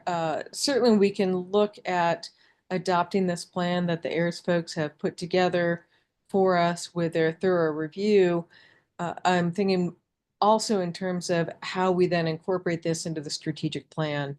So some of the ideas, for instance, to what extent are we willing to invest political capital in creating attainable housing? Having frank conversations with our constituents about the challenges we have for infrastructure improvement, especially with roads. How much funding can we put towards recreational opportunities, which while we all think are important, we also are mindful that we're going to have the potential for decreased revenues for a general fund that support things like recreation as funding from property tax becomes likely at a lower rate. So it starts to get fairly complex fairly quickly. Again, I think things that we can all think through, but I think it will take time to do that. Councilman, Mayor White, Councilman Dan Hahn had a comment as well. Well, to me, John, this is what this is this is X amount of people that have given their views of what they would like to see happen in Lander. My take on this is the planning board is going to have a lot to do with this. And that would come back to the city council. Economy, business, affordable housing, those are still things that everybody's trying to figure out. Mm-hmm. So this is what I see, and it looks really good. It's basically a collaboration of all these thoughts of what people would like to see. So from here, I mean, there's a lot here, but there's a lot that has to take place too. Councilman I Larson. guess my next question is then how tight are we to this this master plan? If this is people's thoughts and dreams and this is where the unicorns and rainbows are dancing around, are we committed to how hard are we committed to this? Great. Councilman Larson, I think Ms. Snyder has a comment on this point, or one of the related ones. yes, I do. Thank you, Councilmember Larson. I really did want to highlight, we took those goals that we read out to you and worked with staff to create objectives under each of those goals. And we worked on the with feasibility in mind, with partners in mind, and funding strategies. So you'll see on here, each of those goals was assigned action items, a time frame that, and not all of them have time frames assigned, but you'll see some are ongoing, some are short-term, long-term. Then a responsibility was assigned. A lot of times these were partnerships. Sometimes it's something that is inappropriate for the city to be the main lead on creating that goal, but perhaps the city could be a supporting member, or, you know, even to the point of, well, we'll keep flyers of, you know, affordable housing available if people ask. You know, it could be a full range of investment of the city. So that is also included in the action plan that we came up with together after finding the goals. Okay. So I did want to make sure we have that package for you. Please do read through it in your packet. And while, yes, this came from a lot of community input and a lot of staff time, it is ultimately your plan. So, you know, if 6 months from now, a year from now, you find an objective that, you know, just doesn't sit with you right, or it's not working for the town, it's your plan. You can make a resolution and change it. Don't feel that, I mean, yes, this came from a lot of public input and it was done thoroughly. But it is a living document at the end of the day. Thank you. Councilman Josh Hahn, I think, did you have a Yes, comment? please. And if I Yeah. may, I think we'll take Councilman Josh Hahn's comment and then let's finish the presentation and come back to these more existential questions perhaps and process. So Councilman Josh Hahn. So, yeah, I agree. I mean, this does look good, but it's 1,400 people's opinions versus a populace of 7,600. And how many of those people, you know, have been here for a year? How many of them have been here for 20 years? You know, Yep. you can have a lot of ideas from people who just moved here and want to turn it into what they moved from. And, you know, I'm kind of with John on this. This is a ton to absorb, and how tied to it is the city when it comes to, you know, when we come to an agreement on this, is, you know, are our hands tied? Are we, you know, it's something that's kind of pliable. It is cool, but, you know, 1,400 at a, you know, our populace, there's a lot of variables that go with that to me. I mean, and this is, I say this, I was born and raised in this town, right? So I've seen a lot of changes and stuff. And it's obviously going to evolve and change, you know. I want our decisions to make it for the better and not something that people are going to regret later on. Thank you, the presentation, beautiful stuff. Thanks. Thank you, Councilman. Do you have further presentation you want to wrap up before we? And No. just to hit on, kind of add on to your point here, again, to Angela's point, it is a living document in our minds, at least. You know, it's subject to change, and we hope that it changes and grows with your community's needs. And so I do understand concerns that you have regarding, well, it is, you know, a portion of your population's, what their aspirations and hopes are for the community. And with our time with the staff, you know, how we synthesize that into measurable, actionable goals. But we will say, again, that, you know, there is always room for growth and change, and that we at least hope that in some capacity, what we've been able to gather to this point does help lead some of your decision-making and provide clarity on what the community does value, or what a large portion of the community does value. Thank you. Councilman Larson, it feels to me like there's still an outstanding question here of what's next and then how beholden are we to the plan? Is that? Great. Could you turn your mic on for your next, but where does the action plan I'm live is the sorry, question? No, thank you. I'm just curious where this action plan lives. She says that we can look at it and find out what the staff comments have been made. Is that somewhere that we can look at it or talk about it, or is that a So if deep I may- dark secret I may. or what? Great. Assistant Mayor Strube Fossen. Okay, thank you. So the action plan is actually the part that the staff was detailed information on for these people. We took the public's comments, just like you guys heard tonight, and we tried to put, is this something that the city does? Is this something that LEDA does? Is this something that the partnership, those types of questions. We put a time frame on it, very similar to your strategic plan. Could it be done in 1 to 3 years, 3 to 5 years, or 5 years or more? Okay. The overall use of the plan after adopting it, I don't see any different than the 2022 Water Master Plan, right? We have a list of actions or a list of priorities. How those are implemented will depend on your strategic plan, what the council directs staff to do, and where the funding is at any given time, right? So those are the way that an action plan is implemented. And I think it would be good to have a work session on the action plan. If we did that, it is very lengthy and very detailed. The council would have to do their homework, right? You guys would have to look at that and bring questions to us as staff so that we could say, you know, I'm just going to throw something out there. You know, my concern is, you know, the public wants a rec center, but we can't afford one. So if that was a council concern that you guys brought to us or a question you brought to us, we could address that in that action plan.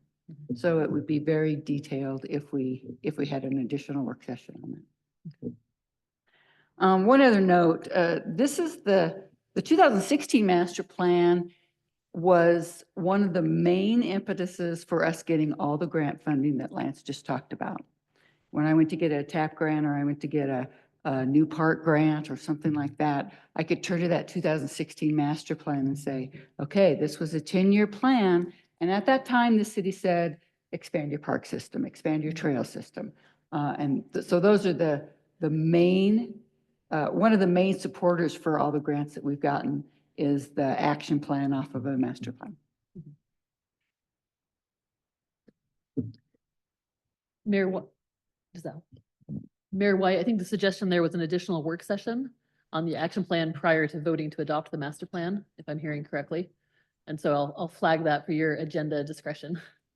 Great, thank you very much. It feels like something I want to add that we perhaps haven't touched on yet is the way I think of this, Elise, is the master plan has this 10-year focus. It's like a blueprint, and that we are now, several years, 4 to 5 years at least, into strategic planning is a relatively new practice for the city. As Lance pointed out, we weren't always being so proactive, but those annual strategic plans or those couple of years strategic plans nest under this master plan and get a lot more granular. They direct staff investment of time. That's another way for us to get more detailed about those priorities. And then a variety of decisions flow to us from those steps. So nothing we're agreeing to here is definitely going to happen without a series of, more votes. That the decisions actually how to implement this come to us again in all sorts of ways. So it's, I don't know, it's a map or a North Star. I'm trying to think of a great metaphor here that it's a direction to say, here's what the community has said they want to go in the direction of, and we'll continue to refine that with the input we receive as representatives as well. But it gives us something to aim for. We'll get a bit more detailed in strategic planning, and then we have the flow through decisions in front of us on whatever that objective and goal is. Great. Okay. Is the council amenable to the idea of another work session, though? We can take some time with this. We'll get a greater ability to read the action plan, get into that detail, receive feedback from the community, and then come back prior to a vote at another regular session in spring. I would be for that. Does that work? Okay. Councilman Dan Hahn, just want to head nod. Yeah, great. Okay. And I'll point out too, we are missing a council person tonight with Councilwoman Cox. So something of this gravity, it probably helps to have one more time to review. Mayor White, I hope that you're getting that audio just fine for another work session on the action plan and ability to get more conversation from the community to us before we move towards adoption. While we have the AIRS experts here in the room, though, any questions for them? We might not ask them to come back. I'm not sure. Anything else tonight? Okay. All right. Well, thank you so much. Thank It's you. an incredible amount of effort and work, and we're certainly going to put our due consideration into it in coming weeks. Yes, it's been a privilege. Thank you. Thank you. Thank you. Yeah, thank you very much to the AIRS folks for being there. And also my apologies to y'all. I have not been up this late for I don't know how long. Tomorrow's another early start. I let Chief Peters know that I've received much of his information already and I'll follow up with him, but I need to beg off on tonight's meeting. Great. Thank you, Mayor White. We won't make any decisions without you. Good night, y'all. Good night. All right, council, if we can stick together for another 2 hours, I think. Is that right, Chief? You have another 2 hours for us? Yeah.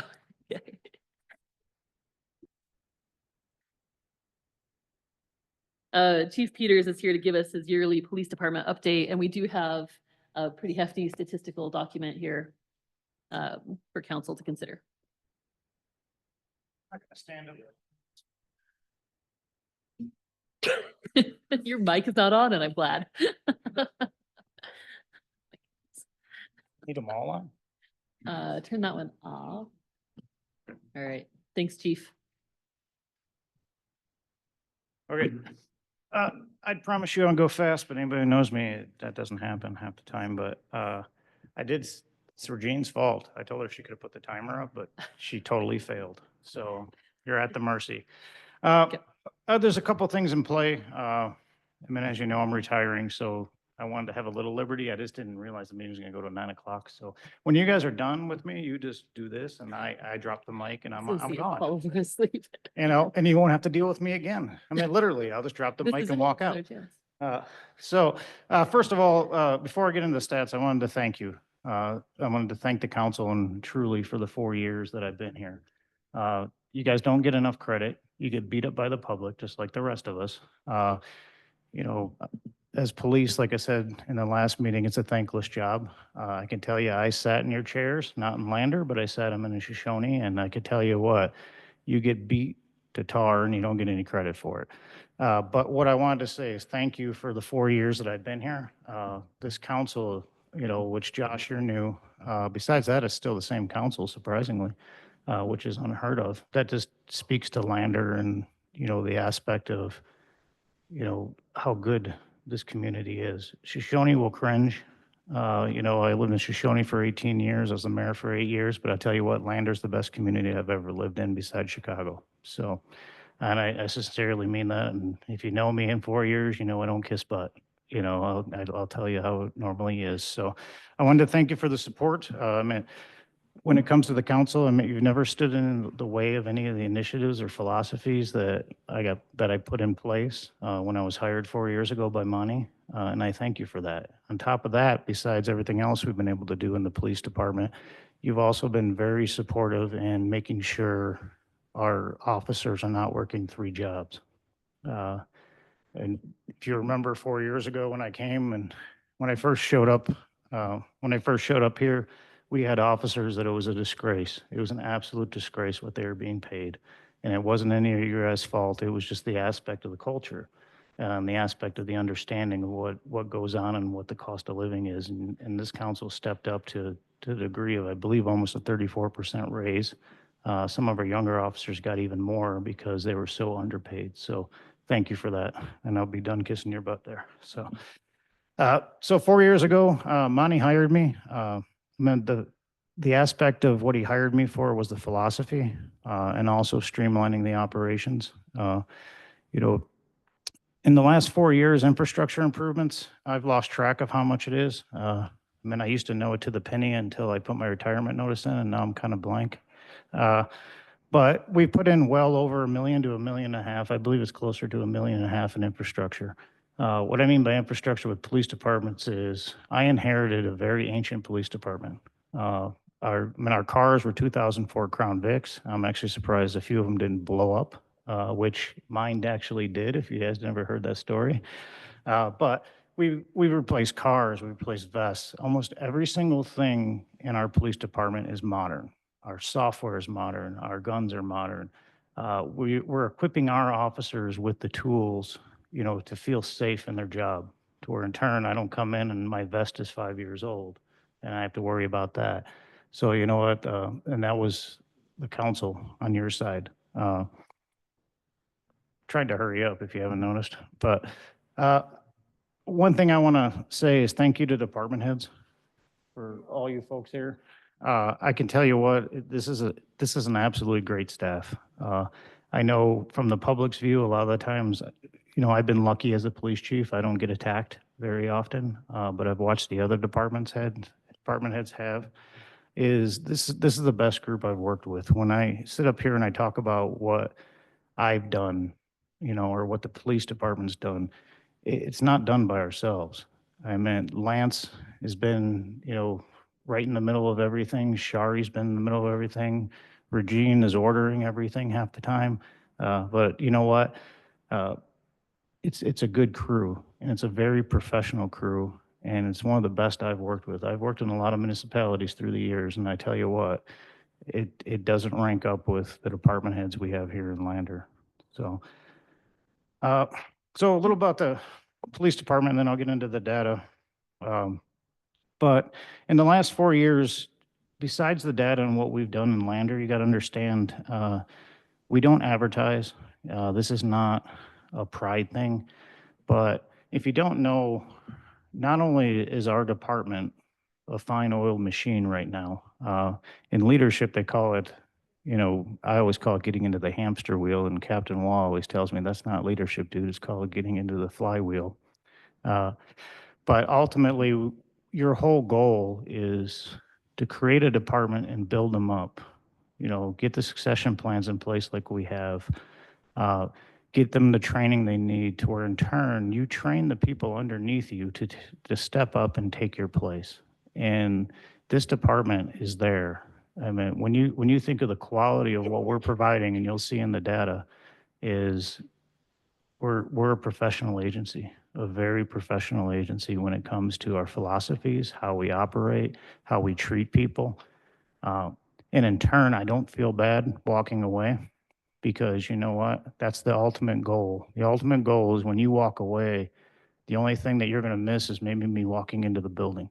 The operation's going to operate the same. Everything's going to go on. Pride-wise, you want to say, oh gosh, without me, this place wouldn't survive. You know what? This place is going to survive, and this place is going to flourish without me when I walk out this door. And to me, that's the ultimate compliment when you lead a department, not manage a department, because there's a big difference between being a leader. You can hire any manager you want. They just manage people. But who actually leads them and gets them to where they're motivated to go out? And ultimately, our goal here in Lander with the police department, we lose track, is to keep our community safe. It doesn't matter how we feel on things. We treat people right. We keep our crime low, and you should feel safe in your community. And you'll see in the data that it's there. And also, besides just the year to year, I'm going to throw the 4-year stats at you of where we were 4 years ago and where we are now. So, but with the department also, besides building our own department, we also are I'm going to take credit for it, and all the other agencies in the county can just eat it, is that we've been the pioneer in Fremont County. Lander, the city of Lander, and the Lander Police Department has been the pioneer when it comes to a lot of modern policing in the last 4 years in Fremont County. What I mean by that is that it was our idea and our concept. Now, we have partners, so I don't want to be too bad, but we pioneered the multi-jurisdictional DUI team that you see out there right now. That's driven down our fatalities in our county by 30%. That was our concept. We created that out of our city. And in turn, if you don't know, there's 6 other counties around the state right now. They've picked up our model, and it's going. So when you see DUI teams around the state, take pride in the fact that, you know what, you were a part of that. That started here in Lander. That was us. Now, if you get picked up in the DUI teams, then that's on you. But ultimately, in the end, we concepted that and we created that, and it's a model being used by the whole state right now. So let's get into the data. And as Shari says, don't go geek on me. But I'm just going to go nerd tonight, Shari. Sorry. But as you know, which is a little bit different, is you've heard it for 4 years. I'm huge on data. Because data tells me, data doesn't tell the whole story. You can say, well, you know what, that number, it doesn't necessarily mean this or that. But truly, as I leave and go out, I would hope in this 4 years, this council has really gotten to understand the aspect of data. and you should be asking for data. You shouldn't be asking for opinions, because what I mean, which I've harped for years, is we can ask everybody behind us where they think the most dangerous place in Lander is, and I bet you we'd have 3 or 4 different answers, right? So when you think of how you're going to police, if you go off of that type of philosophy, you're a chicken with your head cut off. That's ultimately what it is. And that's what policing has been, you know, and there's nothing wrong with it. I mean, it's very prideful. I mean, the officers go out and they work the best they can. But the reason why I got into data, for one, that's my degree, is business management and data analytics. I'm a geek in that aspect. But data tells you the truth. It pinpoints without any interference or multiple opinions. It tells you this is your problem, or this is where you're doing good. So that's why I've been really into that. But in the future, what I would ask, which the councils can do whatever they want, is in any type of future leader that you bring in when it comes to the police department or anything, you know what, they need to be able to prove in the data how they're operating. Okay. Not that just how I feel today. And I just want to tell you what I want. You know what? It backs up what I'm actually saying. So, okay, I'll get off my high horse. Let's go into the data. So, as you know, high visibility, the whole principle of what we do is DDAX. You know, it's data-driven approach to traffic and the data-driven approach to crime and traffic safety. Okay, I didn't create this, even though I'd love to take credit for it. You know, I just embraced it in the fact that it's exactly what we're talking about. You use your data and you allocate your resources appropriately. So that's where the software system came in a few years back. One of the first things I went after is a software system, because if you do data by hand, it takes forever. And I did that for years. It would take me 6, 7, this report would probably take me 2 weeks to compile, going through individual reports. Where with the software system we have now it's all at a click of a button. Also, our software system maps, as you guys know when I showed it to you. So if you're asleep at the wheel, or I decide I want to play golf too much that week, I can come in, look at the map, and literally the map grows and tells me what's going on. So I can see if a problem area, you know, develops. So with the high visibility, which I'm sure everybody in our community knows, you know, and I actually take it as a compliment, and I get it all the time from folks saying, my gosh, when I come into Riverton, I never not see an officer. You know, that's actually what we want. Now, you'll see how our enforcement leads into not punishment. Our enforcement leads into 70% education when it comes to dealing with our traffic public. But what we're utilizing traffic to drive crime out of our community. And you'll see it works, and it works extremely efficient. That's the principle of DDAX. So in this last year, we did 7,100 or 7,001 traffic stops. Okay, I'm sure you heard that from the community. My gosh, they stopped me for that license plate lamp again. Okay, that's a 118% increase from 2023. And then since I arrived, our traffic has went up 258%. Okay. Now, a lot of folks will sit there and argue with you and say, see, you're just revenuing. You know, you're just trying to make money for the city. Well, when we go over to citations, our citation percentage in the last year was 29.6%. Okay. So that means out of all those traffic stops, only 29.6% got a citation. Okay. If you look at the industry average is between 50 to 55% citation rate. So what that shows is that our officers are not only active out on the streets by those numbers and that increase, but also they're fair, extremely fair when it comes to when you look at industry standards. So we're using those stops, you know, with the warnings at 70.4%. So that means we're educating the public. We're using that tool to drive down crime, and then we're educating the public instead of punishing the public when it comes to citations. So if anybody ever tells you that we're, you know, jackbooted Nazis or whatever they will tell you, because I've heard it all in my career, you know what? It's not. It's not even close in Lander. So when we get to calls, I'm sure I don't know if you remember a few years ago, I said eventually we're going to get to a point where we're going to level, where we saw significant decreases through the first couple of years when it came to the enforcement. I believe when it comes to that, I mean, 2023, we had 4,526 calls. 24 was 2,501. So pretty much, I believe that's our level when it comes to Lander. I believe that when you look at it, and especially look at the historic numbers, I mean, you had a couple anomaly years in the middle of it, but I believe that's our par. You know, if you're a golfer, that's the par for the course. Is 4,000, about 4,500 calls. Parking tickets went down 43% from 276 to 157, but I'm perfectly fine with that because you know what? We got the parking situation under control. I don't know if you remember 4 years ago when I showed up, it was horrendous out there. We had cars parked the wrong way.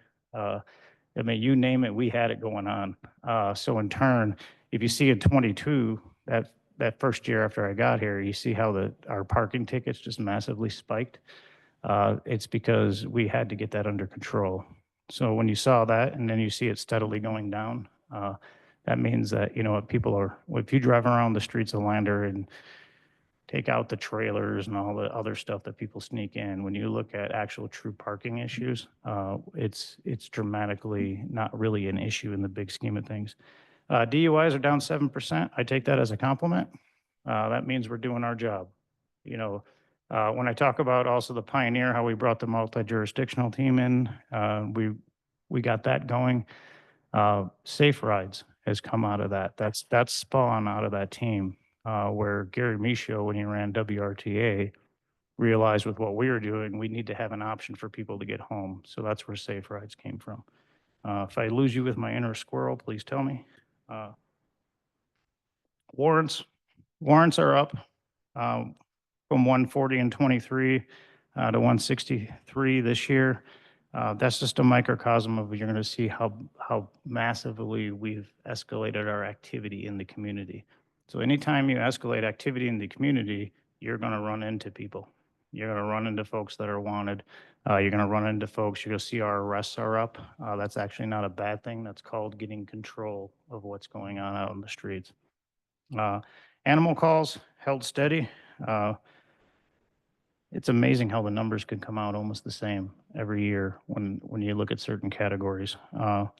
Code enforcement, I got a whole breakout of code enforcement on the next page, but this is just code parking issues. And what you're going to see, besides all the folks working, we'll get to it here in the next page. Sean McCrae is one of the busiest men you're going to ever run into in the city. So he's a one-man unit trying to get 20 years of code enforcement under control. So if you see him, even though sometimes he could be goofy, be nice to him. VIN checks. We're the VIN check central for Fremont County. If you go to the courthouse and you need a VIN check for some reason, you're at the courthouse, which doesn't make any sense. That's kind of like a sheriff's office, but they come over here and get their VIN checks. And then let's get into the fun stuff. Part 1 crimes. You've heard me talking about Part 1 crimes forever. What Part 1 crimes are is your hierarchy. So just in my view, if I live in a community, you know, if you know anything about crime, Part 1 crimes are what scares you. Okay, those are your murder, your rape, your aggravated assault, your robbery, your human trafficking, your burglary. And then they threw larceny in, which I won't go into that whole spiel if you guys remember how they threw larceny and excused Part 1 crimes, and arson. What that is that's, to me, that's what I look at in a community as dangerous. You know, if you run a stop sign at 9th Street in Maine on the big hierarchy, I'm not too worried about that.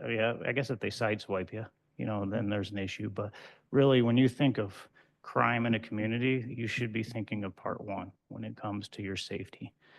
So if you look at 2023, we had 218 Part 1 crimes, 199 of them were thefts. So we had 19 true Part 1 crimes, which I've been told over and over, you can't say true because it's part whatever. I'm calling it true. It's 19.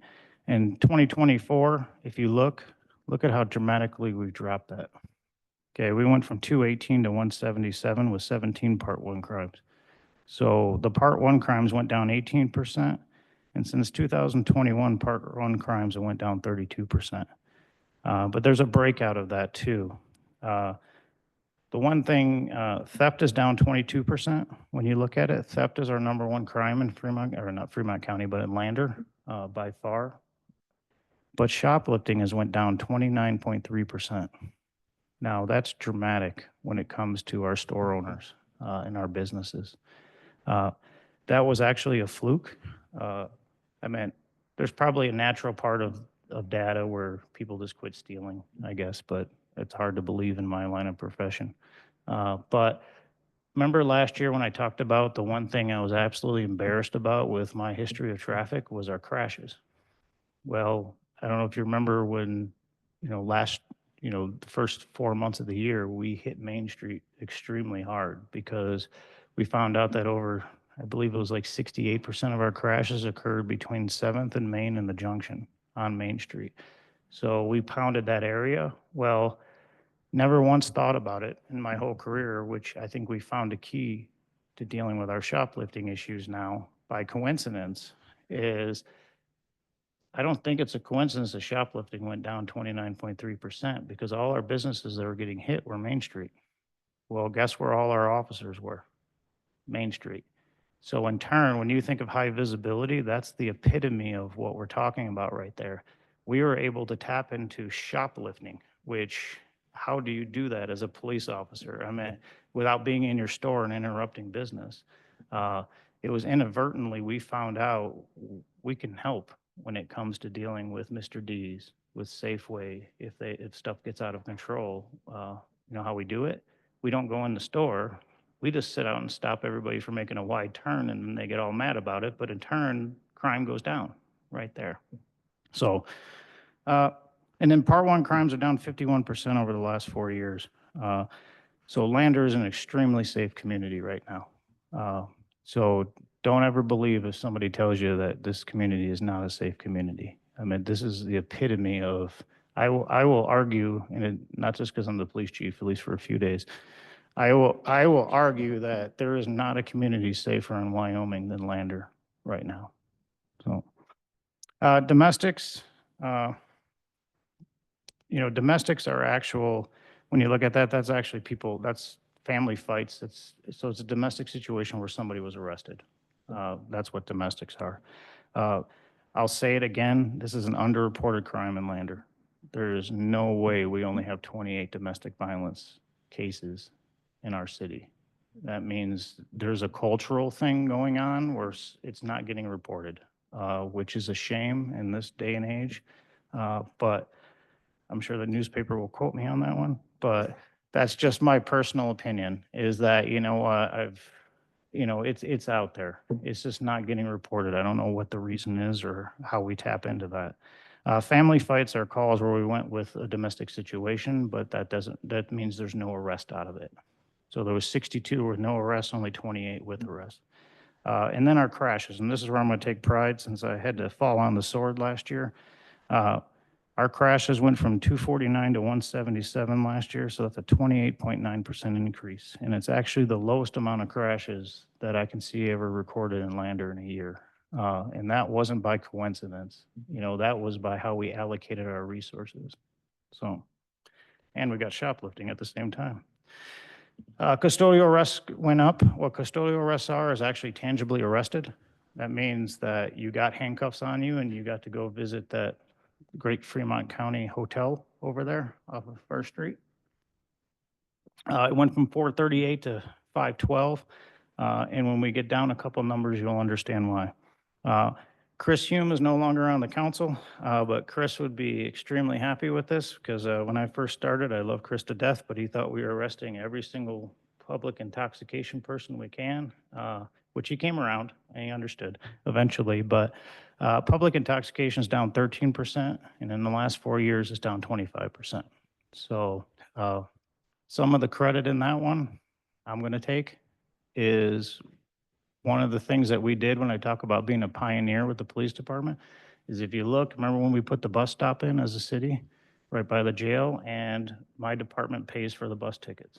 So if you're arrested, everybody in our whole county is transported here.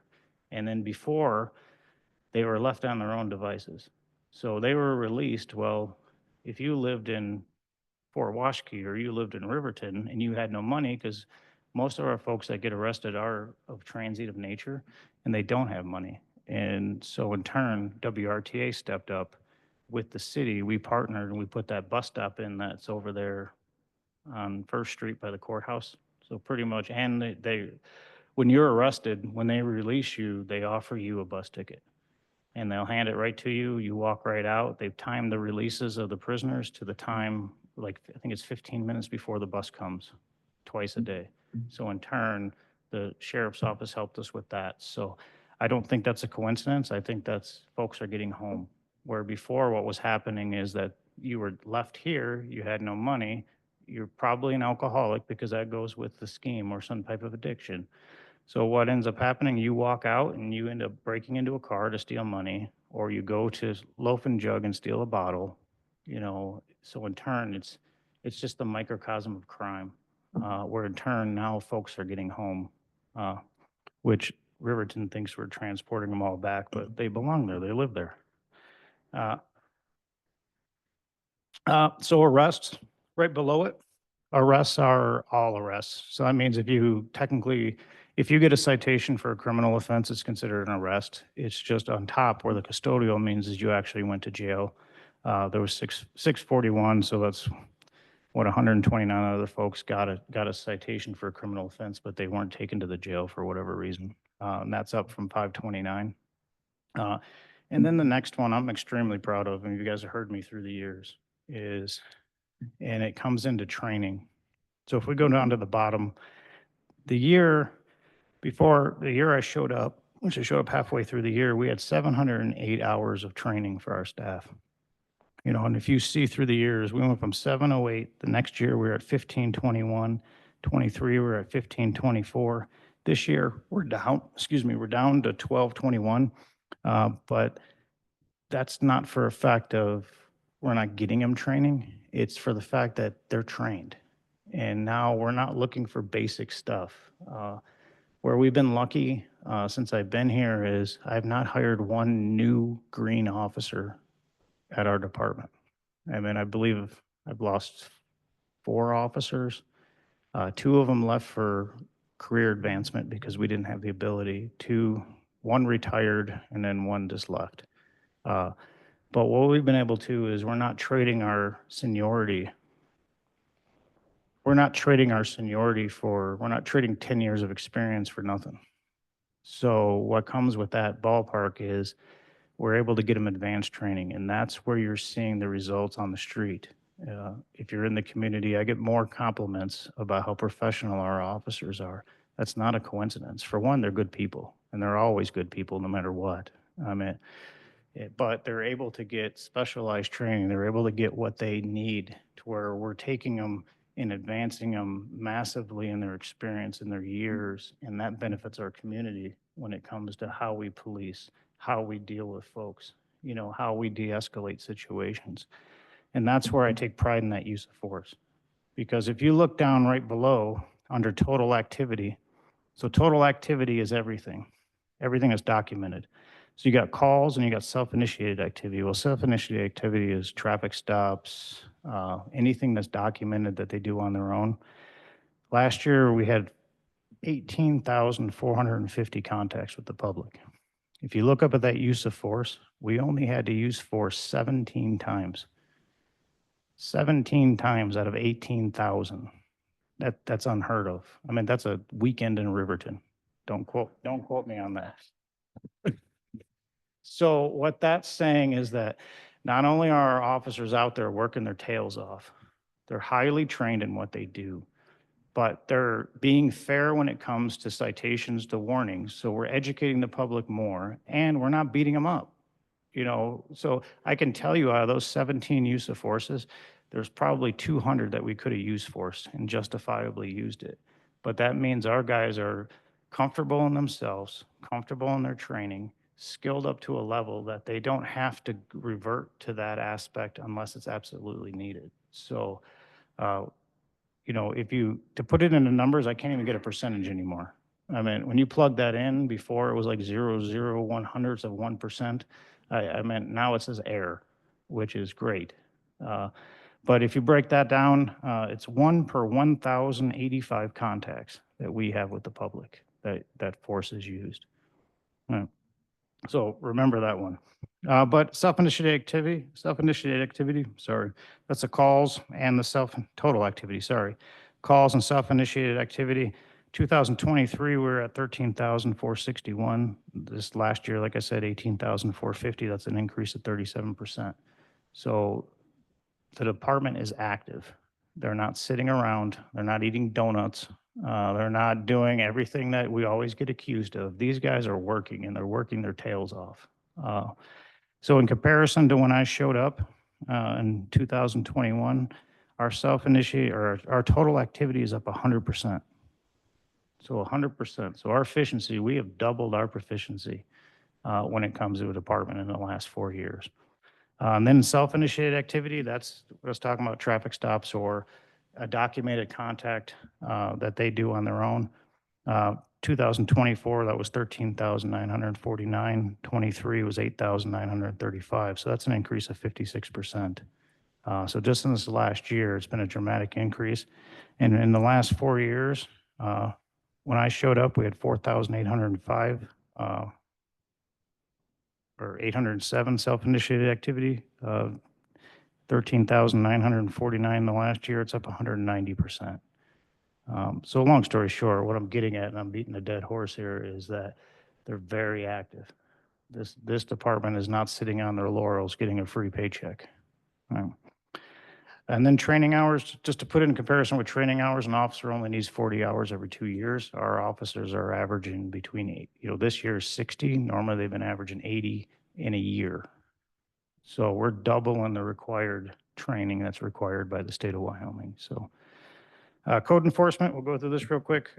Sean's a busy man, and you're going to see this in the stats, which is perfect because for his personality, you got to keep that man busy.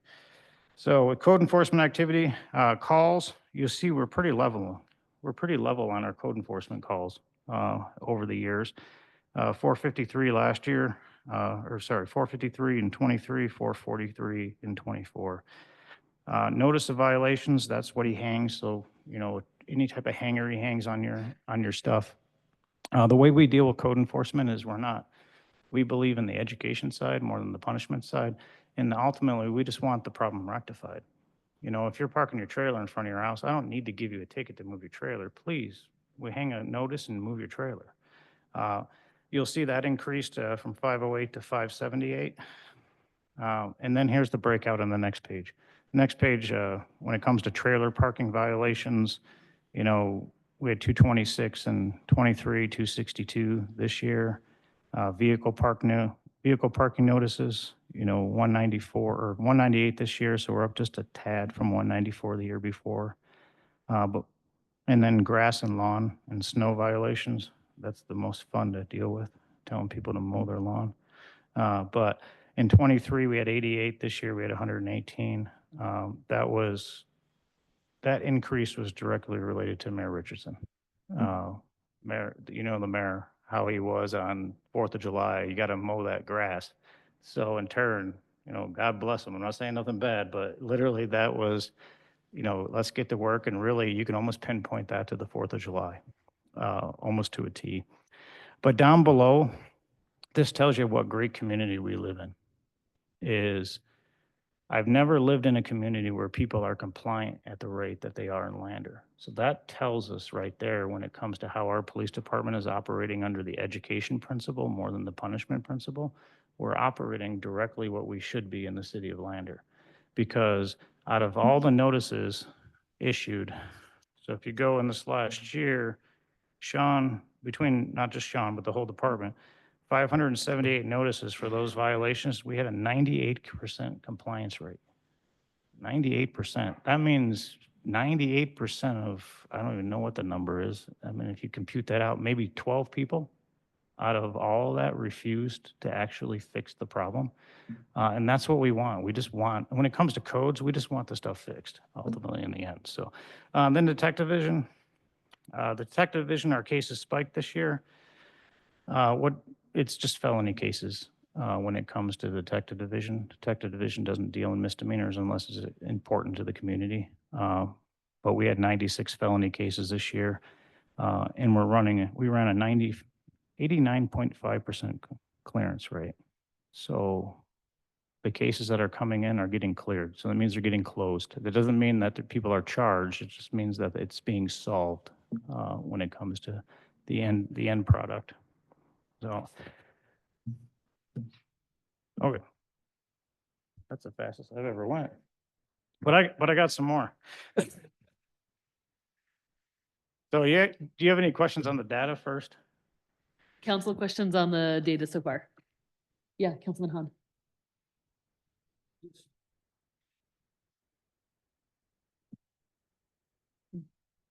Did anybody go far enough to where they had to go before a judge?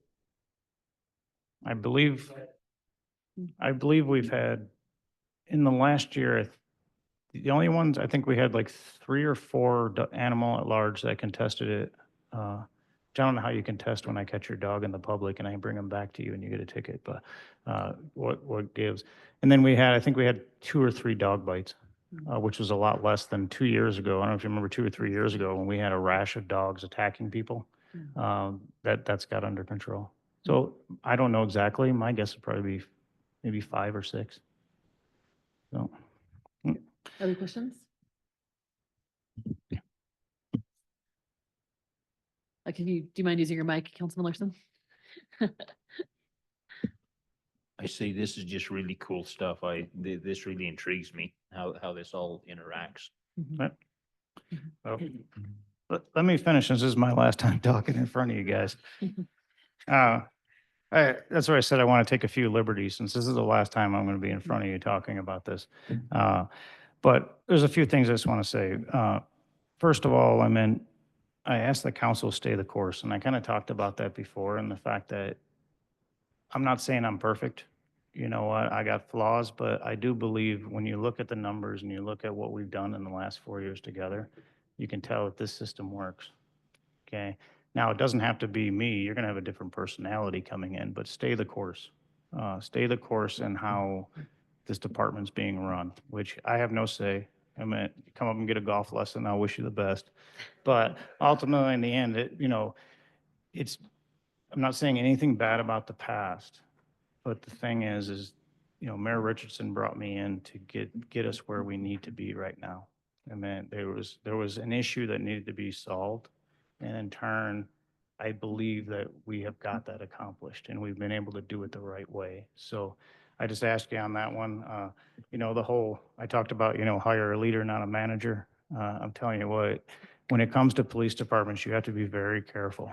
You have to be very careful in the fact that don't hand the keys to an arsonist, to put it frank, because you know what, make sure whatever the future is meshes with what the city wants when it comes to how you want to be represented. And ultimately, in the end, it doesn't matter on the personality. It doesn't matter on the person. Is their philosophy keep our community safe? I mean, that's ultimately what matters in the end. And then I have one failure that I wasn't able to accomplish, that I would challenge the city and I will challenge the next chief to take care of it, because between everything else I dealt with and all the infrastructure dealing and all the other things trying to get it fixed, I failed in the aspect of mental health. I absolutely failed when it comes to getting a program mandating, not, if there's mandating that our officers are able to get the help that they need to get. Now, it's obvious when they have problems, when they come to you, but never did get around to getting something in place, because I've watched it 4 or 5 times in my career to some extremely good people and good officers where life catches up to them. The stuff that our folks see, and firemen see it too, is some of the more brutal stuff you're ever going to see in life. And no matter how tough it is, if you haven't noticed, police officers, kind of like firemen, we're all alphas. So in turn, we're not going to admit there's anything wrong with us until all of a sudden it's too late. And the way it manifests is, one of my best friends became an alcoholic, lost his job. I mean, one of the best officers I ever seen in my life. And what it came down to is it was a failure. It was a failure of the system to not recognize what was happening to him until it was too late. So that's the one thing I failed in. And then the last thing I just want to say is goodbye, you know, and I really mean it. It's been a pleasure. I got asked the other day, and I had to think about it. Why did I get into law enforcement? My running joke's always been is I was driving through Wyoming and my car broke down, and I didn't have any money to fix it, so I had to get a job. But ultimately, it's, and I can speak for everybody in my department, is they don't do it for the money. Believe me, they don't do it for the money at all. It's the duty of service, of providing that service, of helping people who cannot help themselves. And literally, that's a lot of our job, is dealing with people who they have no way, they don't have the capability of being able to help themselves. Yeah, we arrest people, but what gets lost in the mix is out of those 18,000 contacts we had, we arrested 500 people. So when you look at the percentages, that's not what we are. Mhm. We're not in the, we're in the community to keep it safe and to help folks, you know, and you'll see how we educate them. But me personally, I spent half my life in public service, you know, between the military, between being in police work, between sitting up there, being a mayor, most miserable job I ever had in my life. But I'll tell you what, it finally came down to where it's time for me to be selfish for myself, and it's time to do me. And that's ultimately what it comes down to. But, you know, I want to say thank you. I truly, I'm not blowing smoke. This is the best agency and the best city I've ever worked for. And I consider it pretty much, it is my home. It sounds horrible. I was going to say I consider it my home, yeah. But, you know, besides growing up in Chicago, this is home for me. This is the place I've felt the most comfortable in, you know, in years. But, you know,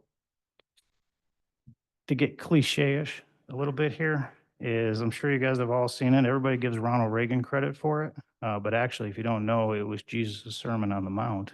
But you know what? You always strive in everything you do, you know, to be that shining city on the hill. I could tell you what Lander is, and people just don't understand it. They look at the little things or the arbitrary things. We're there. This city is a great city. We got great people running our departments. I mean, you couldn't ask for anything more. So with that, thank you. And I'll see you around. I hope so. Council, any further comments for the chief? Yeah, thank you. You've done a great job, and I mean, it shows. It's excellent. Hate to see you go. Thank you. Oh, I got good people. You're not gonna miss me. I tell you what, somebody's gonna step right into it.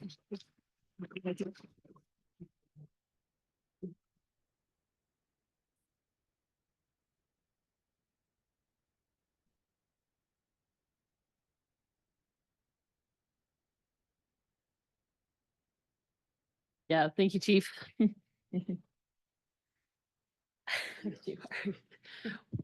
Well, in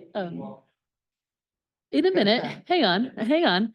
I'm hoping that Mayor White will have the ability to embarrass the chief with another goodbye, because we'll see you at a different meeting, I hope. But given that you just gave us your goodbye, I think it's worth saying that, you know, you express gratitude for us, chief. The gratitude that we have for you as the community and the council is just immeasurable. I hope you leave with a lot of great pride in having Lander be so safe and having an agency that is, you know, known as the best in the state. It's pretty remarkable for little old Lander to be able to tout these statistics. And I'll just say personally that this presentation is why it was so easy to support your budget requests and your initiatives. You brought us data and you brought us results. And so it's just, yeah, it's been an astonishing 4 years. So, thank you. And I hope that's not the last time one of us says something to him as well. Council, it's been a very informative and lengthy meeting. I am going to call for adjournment here at 9:15. Thank you.